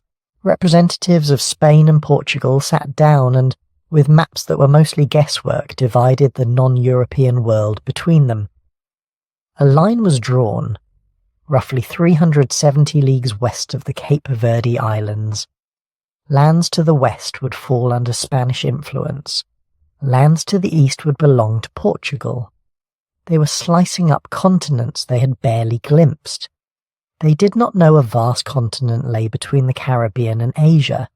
They did not know that the line they drew would one day place a large slice of South America, what would become Brazil, inside the Portuguese half by accident of geometry. They did not understand the human complexity of the worlds they were claiming. Thousands of nations, hundreds of languages, cultures as intricate as anything in Europe. From their perspective, however, this was order. This was legality. This was God's approval stamped over ambition. The bulls and the treaty wrapped conquest in a cloak of righteousness. To the Taíno, to the Maya, to the Mexica and Inca and countless others, none of this paperwork mattered. But it would shape the armies, ships and governors that were now preparing to cross the ocean in escalating numbers. Back in Spain, as scribes copied treaties and bulls, another kind of preparation was underway. Columbus's next voyage would not be 3 small ships, nervously crossing an unknown sea. It would be a fleet, 17 vessels, over 1,000 men, horses, pigs, cattle, tools, seeds, priests with baptismal fonts and crosses, soldiers with steel swords and gunpowder, craftsmen, colonists, and more chains. This time, the goal was not just exploration, it was colonization. The instructions he received from the monarchs were clear: establish permanent settlements, find and secure sources of gold, convert the natives, enforce Spanish authority. The romantic uncertainty of the first voyage, the sense of stepping into the truly unknown, was being replaced by a colder, more systematic logic. Ports would be built, lands would be granted, labour would be demanded, resistance, if it came, would be crushed. Some of the men who signed up for the second voyage had read the embellished accounts of the first. They imagined easy plunder, docile peoples, tropical abundance. Others came seeking status, land, or escape from their lives in Europe. Almost none of them understood that they were boarding ships, not just for a journey west, but for the beginning of a centuries-long transformation that would reorder continents, destroy civilizations, and create new ones in their place. In the harbours of Cadiz, as the Second Fleet assembled in late 1493, the air would have been thick with the smell of tar and freshly cut timber, the clatter of barrels being rolled up planks, the shouts of officers corralling men and animals. Above it all, invisible but present, hovered the words of those papal bulls and those royal orders. A world they didn't understand had been divided, claimed, and now, in their minds, awaited occupation. Columbus stood on the deck again, the hero of Barcelona, the bearer of letters and living proof. But beneath the glory and the incense and the promises, something darker had already begun. The seeds of tragedy were sown not just in greed or in steel, but in the simple, catastrophic belief that a place only truly entered history when Europe wrote its name on it. The fleet would soon sail. Back where this had all begun, on the island of Hispaniola, 39 men at La Navidad waited in a world that had changed around them while Europe drew lines on maps. Close your eyes and imagine the ocean again.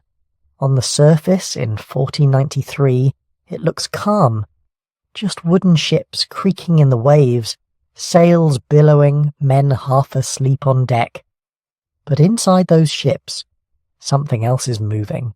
Invisible, microscopic, silent. Seeds packed in barrels, animals penned below decks, and in the blood and lungs and skin of the sailors themselves, viruses. When Columbus crossed the Atlantic, he didn't just move people and flags and rumours of gold. He accidentally stitched together two biological worlds that had been separated for tens of thousands of years.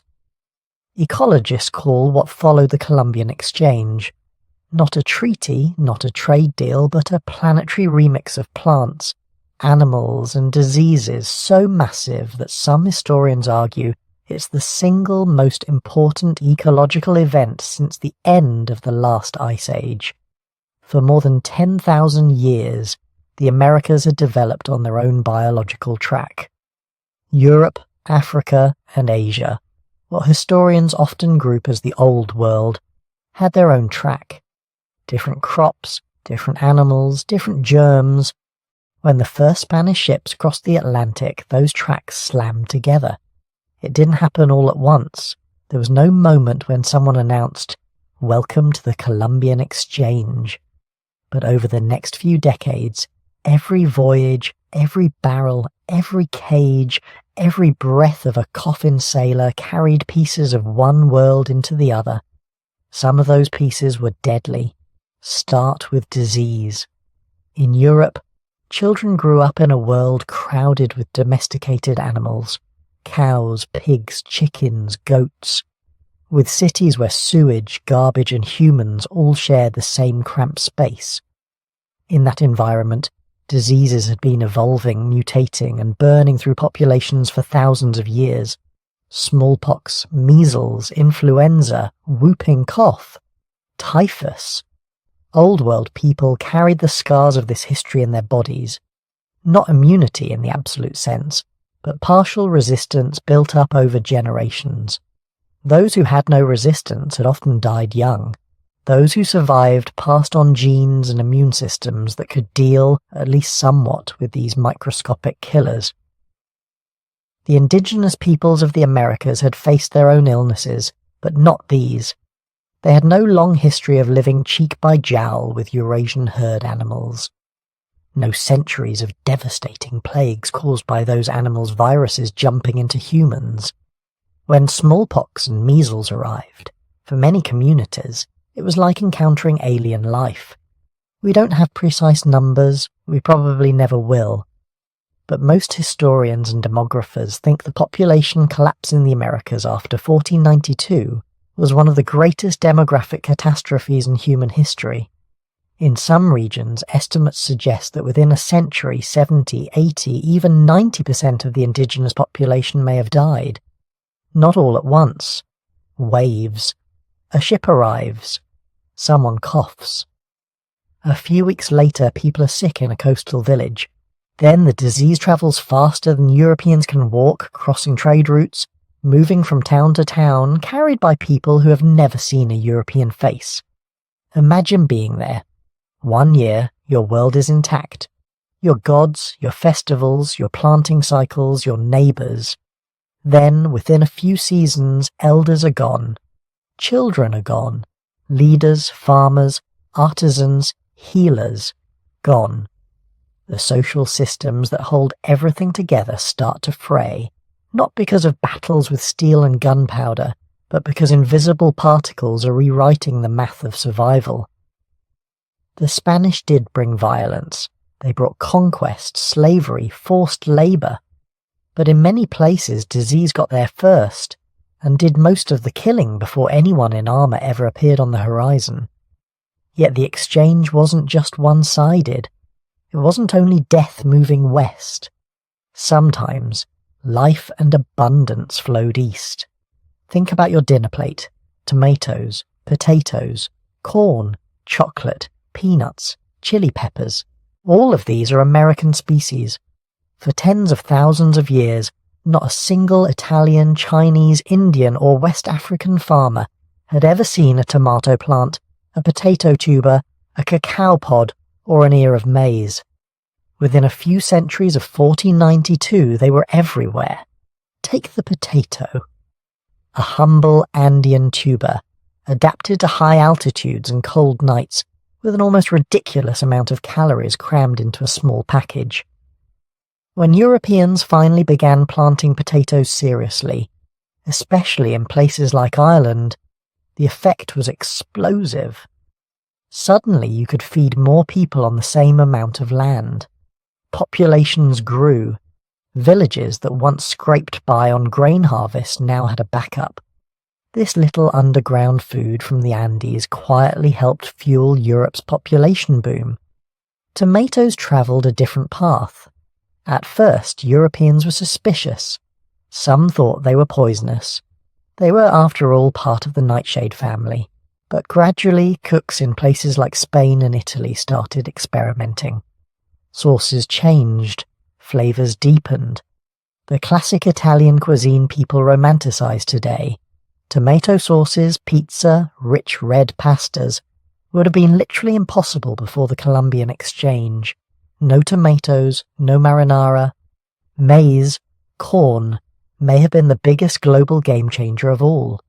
Developed by indigenous farmers in Mesoamerica from a wild grass called teosinte, maize was a human creation, shaped over generations of careful selection.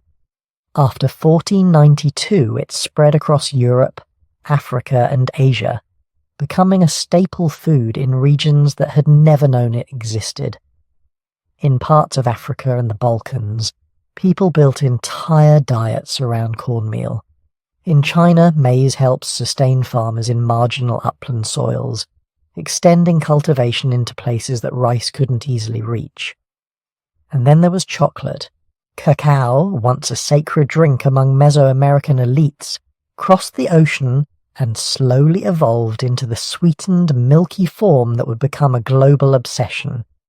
What began as a bitter, spiced ritual beverage ended up as a comfort food in European drawing rooms and eventually in vending machines. So while disease was tearing societies apart in the Americas, American crops were beginning to reshape diets and populations in the Old World. More calories, more people, new cuisines, new comforts. It was a deeply uneven trade, but it was a trade. The flow in the other direction wasn't just germs, it was hooves and snouts and roots and weeds. When Columbus returned to the Caribbean on his second voyage, he didn't come with just men. He came with animals that had never set foot in the Americas: horses, cattle, sheep, goats, pigs, and seeds of European crops: wheat, barley, olives, sugar cane, on islands where there had once been only native mammals like hutias and bats. Pigs were suddenly rooting through the undergrowth, eating anything they could find. They multiplied quickly, often escaping into the wild, turning into feral herds that disrupted indigenous gardens and trampled native plants. Horses were even more transformative. There had been horses in the Americas long ago, but they'd gone extinct at the end of the last ice age. When the Spanish reintroduced them, they didn't just alter transportation, they rewired entire cultures. Over time, indigenous peoples in the Great Plains of North America, far from the Caribbean, would adopt horses and create new ways of living built around mounted hunting and mobility. But in the early years after Columbus, the change was just beginning. A few animals here and there, some fear, some fascination, and a future no one yet imagined. European plants behaved like quiet invaders. Wheat and barley needed cleared land, so forests were cut, fields were ploughed, Sometimes European weeds came along for the ride, plants that stowed away in bags of grain or clung to the hooves of animals, then spread across new landscapes, outcompeting native species. Sugarcane, carried from the Old World tropics, would become one of the most important and brutal crops in the New World. It grew well in the Caribbean climate, too well. European demand for sugar soared, plantations expanded, and with them came another terrible part of the exchange, the forced transport of millions of enslaved Africans to labour in fields that hadn't existed before 1492. A human current crossing the Atlantic in chains, driven by a plant that had changed continents. Even disease may not have been a purely one-way street. For centuries, doctors and historians have debated the origins of syphilis.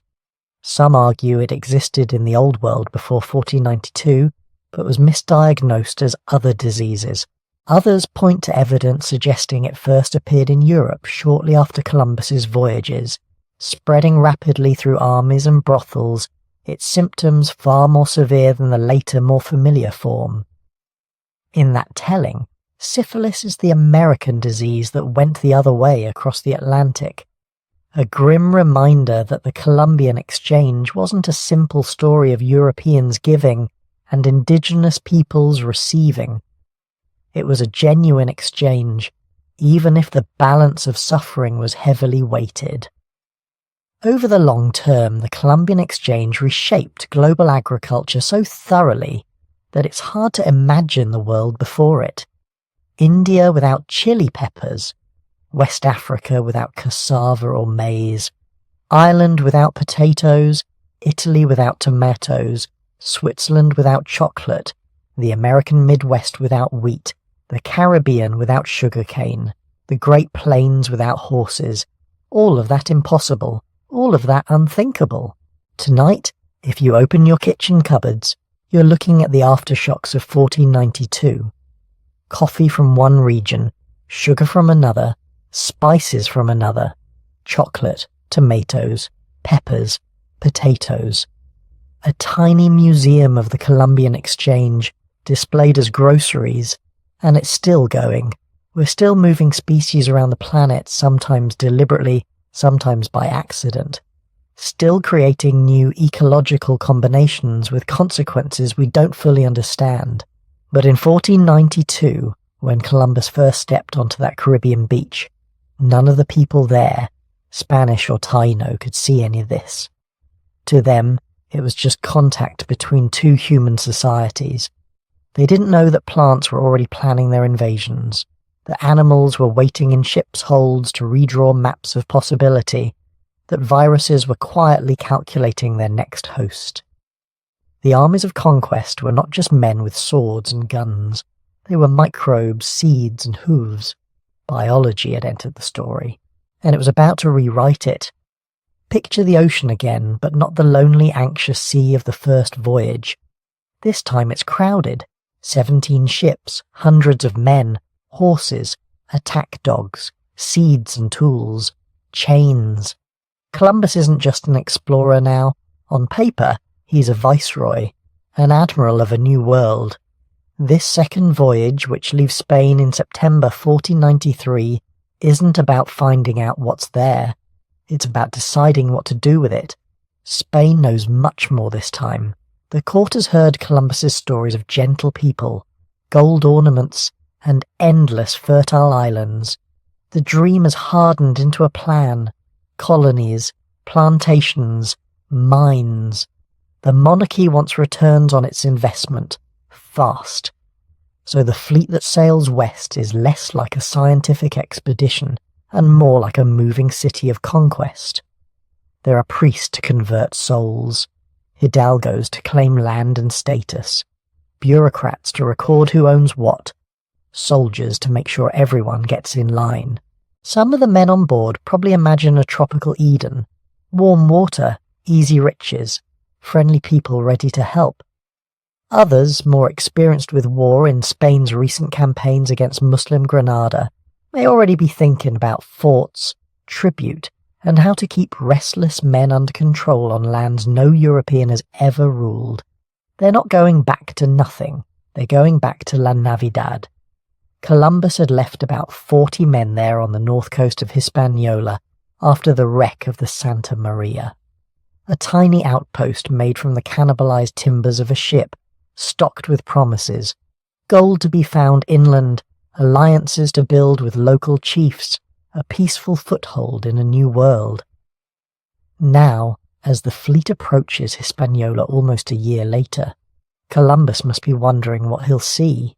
Smoke from cooking fires, men running down to the shore, cheering, a thriving little community trading with nearby Taíno villages. Instead, they find ruins. La Navidad is gone. The buildings are burned, the fort destroyed, the men dead. Some accounts say their bodies were visible, scattered and decomposed. Others suggest the remains had already been taken care of, the site abandoned to vines and silence. Taíno sources and later Spanish testimonies give a simple explanation. The men Columbus left had not behaved like guests. They fought among themselves, abused local women, demanded too much food, searched obsessively for gold, and tried to bully chiefs who didn't see any reason to obey them. One local leader, Taíno, is often named as the one who finally decided, enough. His warriors overran the settlement and killed the garrison. To the Taíno, this might have been a local correction, a response to a violent, troublesome group. To Columbus and his men arriving with 17 ships, it looks like something very different. It looks like rebellion, and rebellion calls for punishment. Any trace of hesitation that may have lingered after the first voyage dissolves almost instantly. The tone shifts from curiosity to control. The search for gold becomes entangled with the desire for revenge. The vision of a peaceful trading colony hardens into a plan for domination. Within days, Columbus orders a new settlement not far from the ruins of La Navidad. This one is called La Isabela, in honor of the Queen. But the pattern written into its foundations is less a tribute, and more a warning. Walls, storehouses, a church, a gallows. From the beginning, the relationship with the Taíno is framed in terms of tribute. Columbus needs proof for Spain. Gold, cotton, labour. He also needs to keep his own men from turning on him. Many have been promised wealth, few find any. Hunger, disease, and disappointment set in quickly. So Columbus reaches for a system that will become one of the defining features of early Spanish rule in the Americas, the encomienda. On paper, the encomienda is almost benign. Spanish colonists are entrusted with groups of indigenous people. In return for protecting them, teaching them Christianity, and supposedly looking after their welfare, the colonists can demand labour, tribute, and service. In reality, it's something much simpler. It's organised exploitation dressed in legal language. Taíno communities who had once farmed, fished, and hunted for their own needs now find themselves obligated to carry food, build roads, work in mines, and serve in Spanish households. Men are forced to pan rivers for flecks of gold. Women grind grain, haul water, and serve the colonists in more intimate, coercive ways. Children run errands until they collapse from exhaustion. Some areas are ordered to deliver a specific quota of gold every few months. Those who meet the quota receive a small token, like a copper or brass disc to wear around the neck, marking them as compliant. Those who don't, or who try to avoid the mines, face brutal punishment. There are accounts, reported by later critics like Bartolomé de las Casas, of hands being cut off, of bodies maimed as warnings, of villages burned for failing to produce enough. Even if every individual story can't be verified, the overall pattern is clear. A system built to extract maximum labour from a population that had no immunity to European diseases, no experience with this kind of coerced work, and no escape route off their own islands. Columbus, now acting as governor, proves far better at imagining grand titles than managing people. He has to juggle contradictory pressures. The Spanish crown wants profits and order. The colonists want land, labour and personal freedom. The Taíno want their autonomy and safety. Instead of balancing these, Columbus often satisfies the most aggressive voices in his own camp while lashing out at indigenous resistance. Food shortages hit early, but Isabella is badly sighted. Poor soil, brackish water, scurvy, dysentery and infection spread through the Spanish population. Some colonists mutter that Columbus misled them. Others openly defy his orders, raiding Taíno villages for food and women. To reassert control, Columbus authorizes a campaign of terror against those he sees as threats, especially Carnival, the chief associated with the destruction of La Navidad. Through deception and force, Spanish forces capture him. He's bound in chains, paraded as a trophy, and eventually dies on a ship bound for Spain. But if Columbus thinks cutting off the head of resistance will end it, he's mistaken. Across Hispaniola and neighbouring islands, Taíno leaders notice a pattern. The strangers' demands only increase. The violence escalates. Their numbers grow with every ship. Chiefs who had initially tried to host and appease now begin to plot something else: resistance. In 1495, a major coalition of Taíno warriors confronts Spanish forces in the interior of Hispaniola. Estimates of their numbers vary wildly, tens of thousands in some reports, perhaps far fewer in reality. But the sense is the same. This is not a minor skirmish. It's an attempt to push the invaders back. It fails. Steel weapons, crossbows, cavalry and war dogs give the Spanish a decisive advantage. Horses in particular terrify fighters who have never seen such animals before. After the battle, Columbus's forces pursue fleeing groups, capturing many as slaves. Some are kept to work the fields and mines. Others are shipped to Spain and sold. This is one of the earliest waves of mass indigenous enslavement in the Americas under Spanish rule. It won't be the last. The devastation isn't just from war and forced labour. Diseases, likely smallpox, influenza and other Eurasian infections, begin to move quietly through Taíno communities. People who have never encountered these pathogens have no built-up immunity. Deaths rise, often without the Spanish fully understanding why. To the Taíno, it may seem as if the arrival of the strangers has called down a new kind of invisible curse. Some historians hesitate to use the word genocide for this early period, pointing out that the Spanish crown occasionally passed laws meant to limit abuses. But on the ground, the combination of deliberate terror, mass enslavement, systematic overwork, and indifference to Taíno survival feels very much like a slow-motion extermination. Reports start flowing back across the Atlantic. Not just triumphant tales of conquest, but disturbing accounts of chaos. Colonists write letters complaining that Columbus and his brothers are tyrannical, favouring their own friends, hoarding privileges, punishing dissenters. Others accuse him of weakness, of not being harsh enough, not delivering enough gold, not keeping the colony orderly. The crown is far away, but not deaf. Spain has just invested enormous prestige in this venture, and it can't afford complete collapse.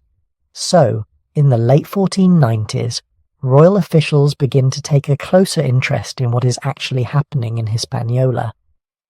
In 1500, a royal commissioner, Francisco de Bobadilla, arrives with broad powers. He hears the complaints, sees the prisons filled with both Spaniards and Taíno, and reads the accounts of whippings, hangings, and mutilations. Whatever personal motives he might have, he comes to a clear conclusion. The colony is out of control, and Columbus is at the centre of the storm. Bobadilla arrests Columbus and his brothers. The admiral who once stood before the Spanish court as the discoverer of a new world is now placed in irons, not symbolically, not as a gesture, but with real chains on his wrists and ankles, loaded onto a ship bound back across the same ocean he had crossed in triumph only a few years earlier. Sailing east this time, Columbus reportedly refuses to have the chains removed, even when offered. Some later stories claim he keeps them until the end of his life, a physical reminder of how quickly fortune can reverse. By the time he reaches Spain again, the myth has already started to split away from the man. To many in Europe, he is still the visionary who found a western route to lands unknown. To those who lived under his rule in the Caribbean, he is something else entirely.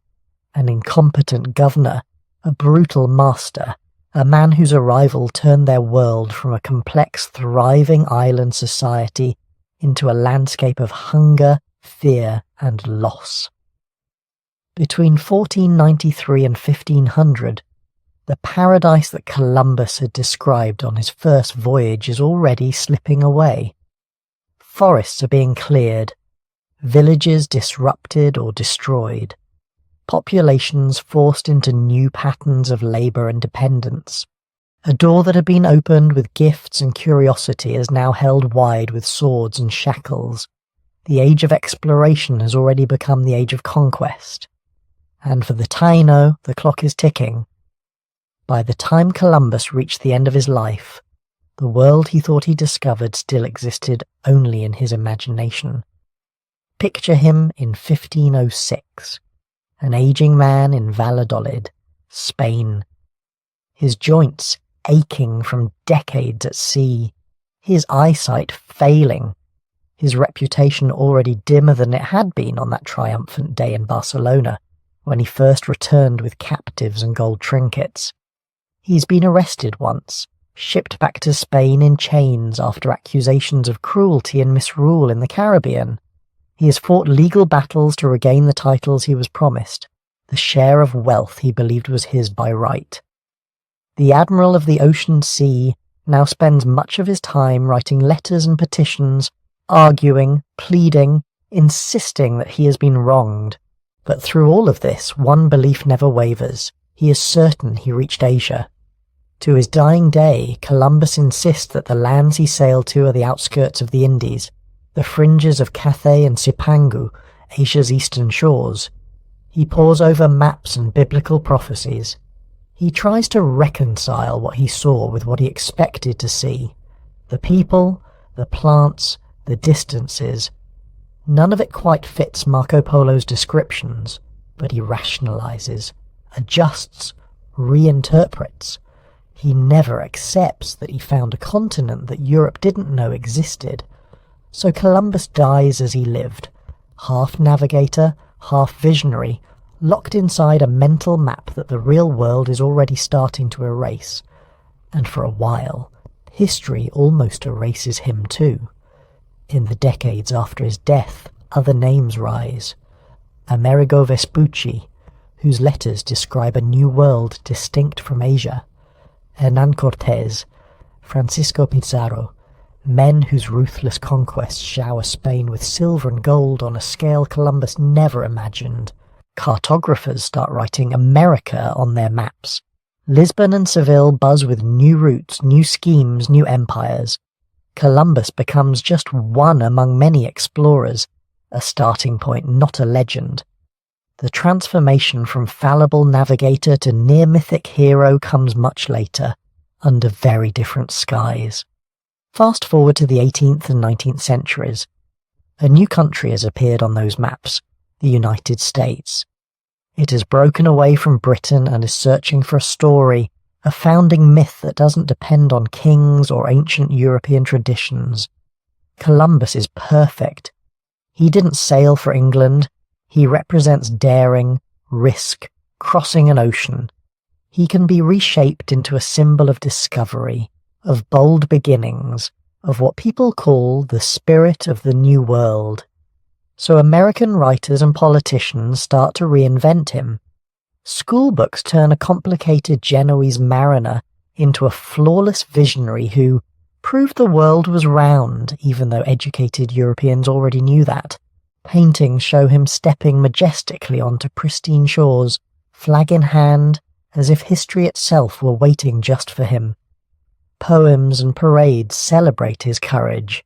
Cities, rivers, and a new federal district take his name: Columbia, Columbus, the District of Columbia. The messy details fade. The arrests, the mismanagement, the violence, those are brushed aside, or not mentioned at all. The Taíno and other indigenous peoples disappear from the story, replaced by vague Indians in the background of heroic scenes. The real man, who died uncertain, is turned into a statue, literally. Marble Columbus towers over public squares, always pointing west, always on the brink of a discovery that no longer quite matches what actually happened.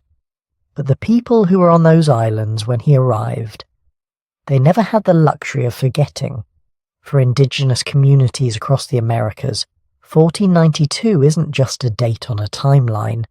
It's the beginning of a long, painful before and after, in Taíno oral traditions, in Caribbean folk memory, in the stories passed down quietly within families. Columbus is not a heroic stranger. He's the doorway through which disease, slavery and displacement came. Yet even in the face of devastation, their story doesn't end. Taíno identity for a long time was said to have vanished.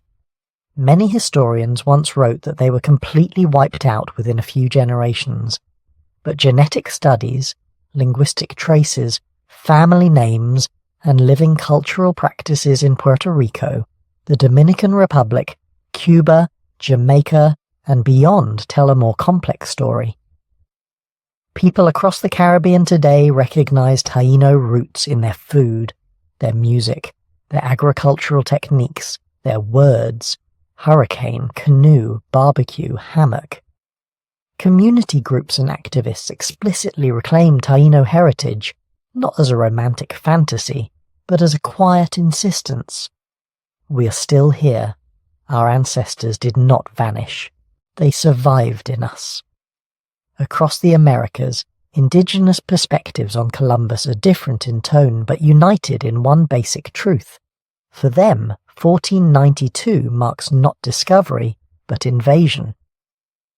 In the Haudenosaunee territories around the Great Lakes, in Andean communities in Peru and Bolivia, among the Maya in Mexico and Guatemala, Columbus is often seen as the first in a line of outsiders who brought forced conversions, land seizures, and epidemics. Yet the story they tell is not just one of loss, it's also survival.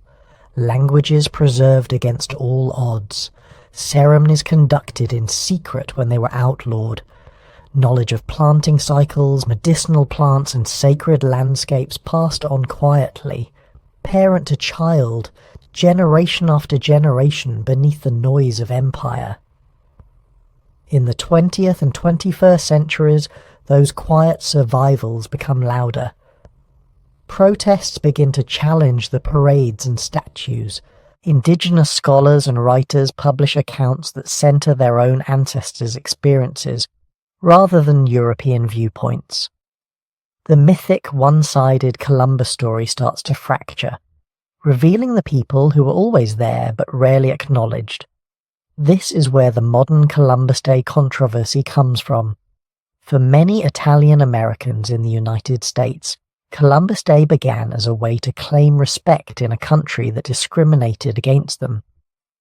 In the late 1800s and early 1900s, Italian immigrants faced violent stereotypes and suspicion. Honoring an Italian navigator who helped open the Americas became a symbol of pride and belonging. So for some, Columbus Day is still tied up with that history of struggle and acceptance.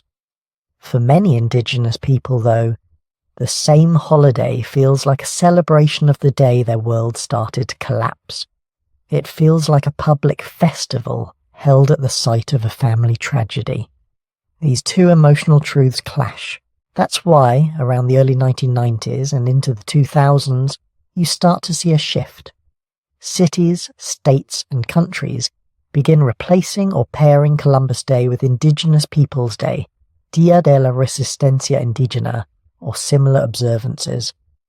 The focus moves from honouring a single European explorer to recognising the survival and contributions of native peoples. Different places remember 1492 in very different ways. In Spain, October 12th is celebrated as the Fiesta Nacional, also called Dia de la Hispanidad. It emphasises the creation of a Spanish-speaking world, the spread of language and culture across continents. Official narratives often highlight exploration and global influence more than conquest. In much of Latin America, the same date has worn many names: Dia de la Raza, Dia de la Hispanidad, Dia de la Resistencia Indígena, Dia del Encuentro de dos Mundos. Each name reflects a different interpretation: mixture, domination, encounter, resistance.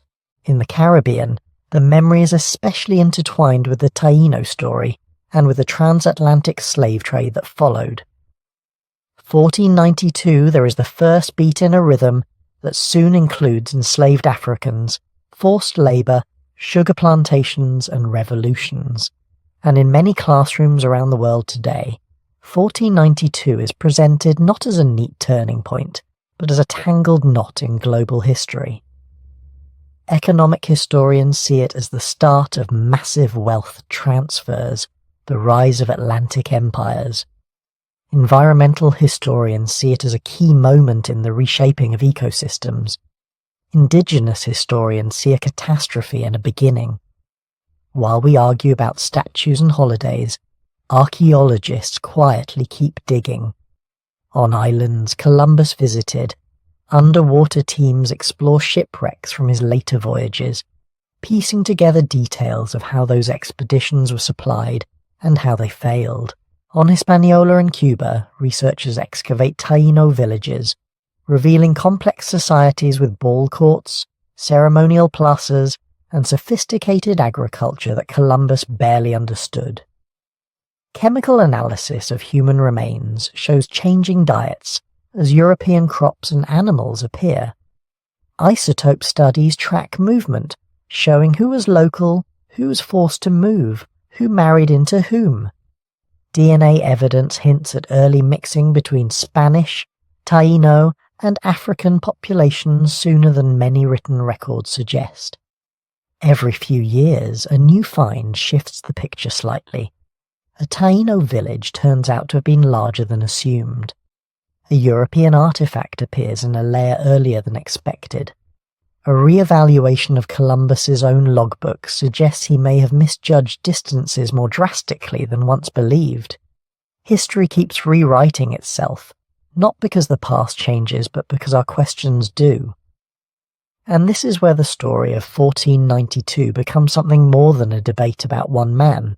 When you pull back and look at all the layers, Columbus's stubborn belief that he reached Asia, the American reinvention of him as a flawless hero, the indigenous memories of catastrophe and survival, the modern controversies over holidays and statues, the ongoing archaeological discoveries, you start to see that there isn't one single way to remember that year. There are many. Each perspective is like a different shoreline glimpsed from the deck of a ship at night. You see part of it, lit by whatever lantern you happen to be holding.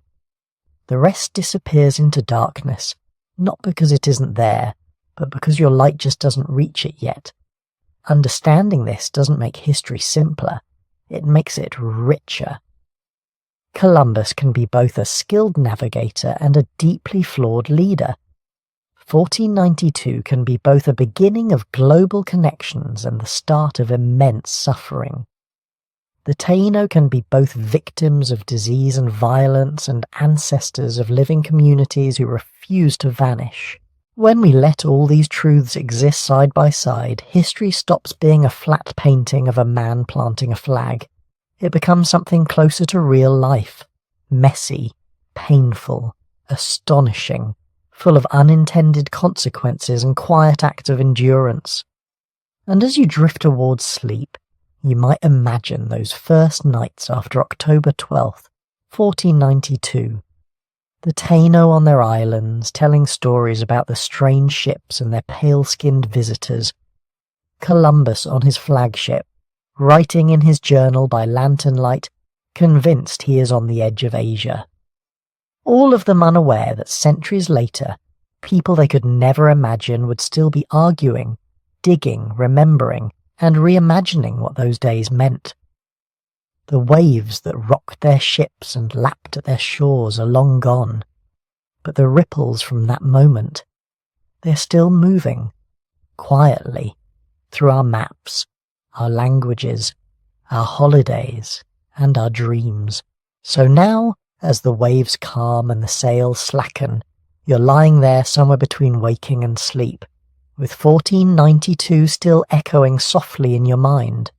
A single voyage, 3 small ships, a few hundred men, and yet everything that followed, the empires, the epidemics, the plantations, the revolutions, even the languages many of us are thinking in right now, unfolded from that collision of worlds. On one side of the ocean, a Europe hungry for spices, land, and salvation. On the other, the Taíno and countless other peoples living in worlds that were complete and coherent long before Columbus ever saw a shoreline in the dark. 2 realities, both fully human, meeting in a moment neither side could truly understand. When we look back, it's easy to see only forces. The age of exploration, the rise of Europe, the fall of indigenous America. Big phrases that sound like they move on rails, but underneath all of that were real people who woke up each morning not knowing they were history. A Taíno child watching strange floating mountains appear on the horizon. A Spanish sailor gripping a rosary in the night, seasick and terrified the maps were wrong. A cacique deciding whether to offer hospitality or caution to these newcomers.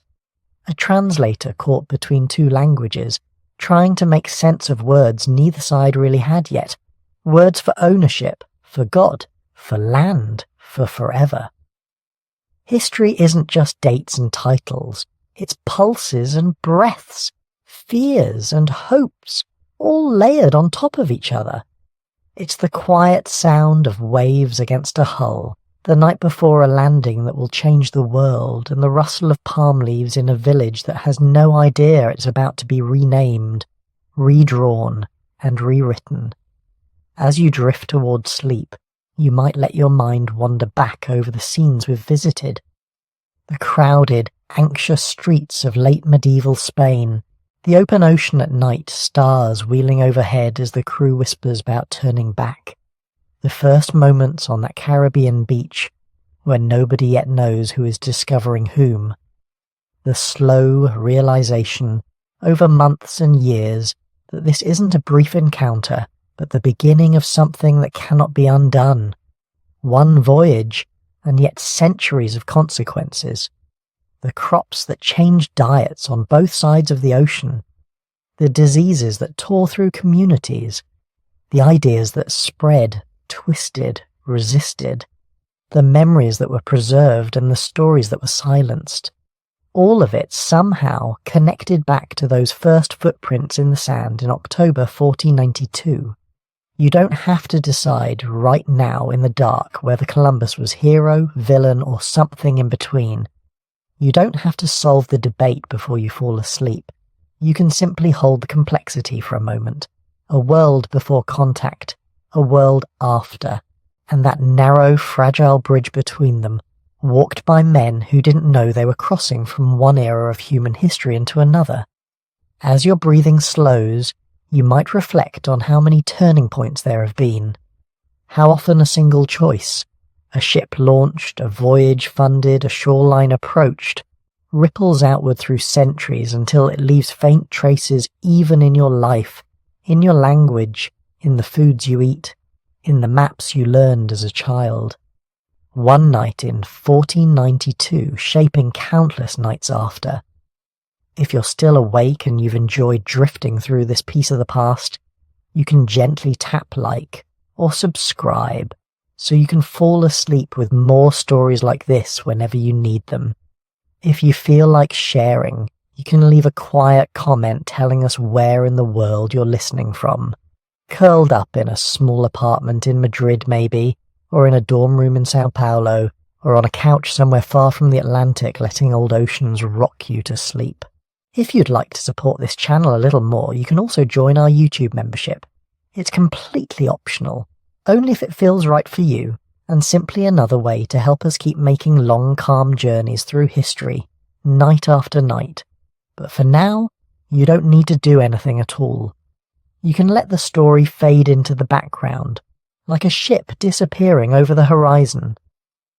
Let the last traces of 1492 blur at the edges, the voices growing softer, the lantern light on the deck dimming to black. The waves that once carried Columbus across the ocean can carry you somewhere gentler now. Let them rock you. Let the distant surf of centuries roll in and out. The islands grow quiet. The ships anchor for the night. The stars above the Caribbean sky hold their silent watch, and you can drift off with history.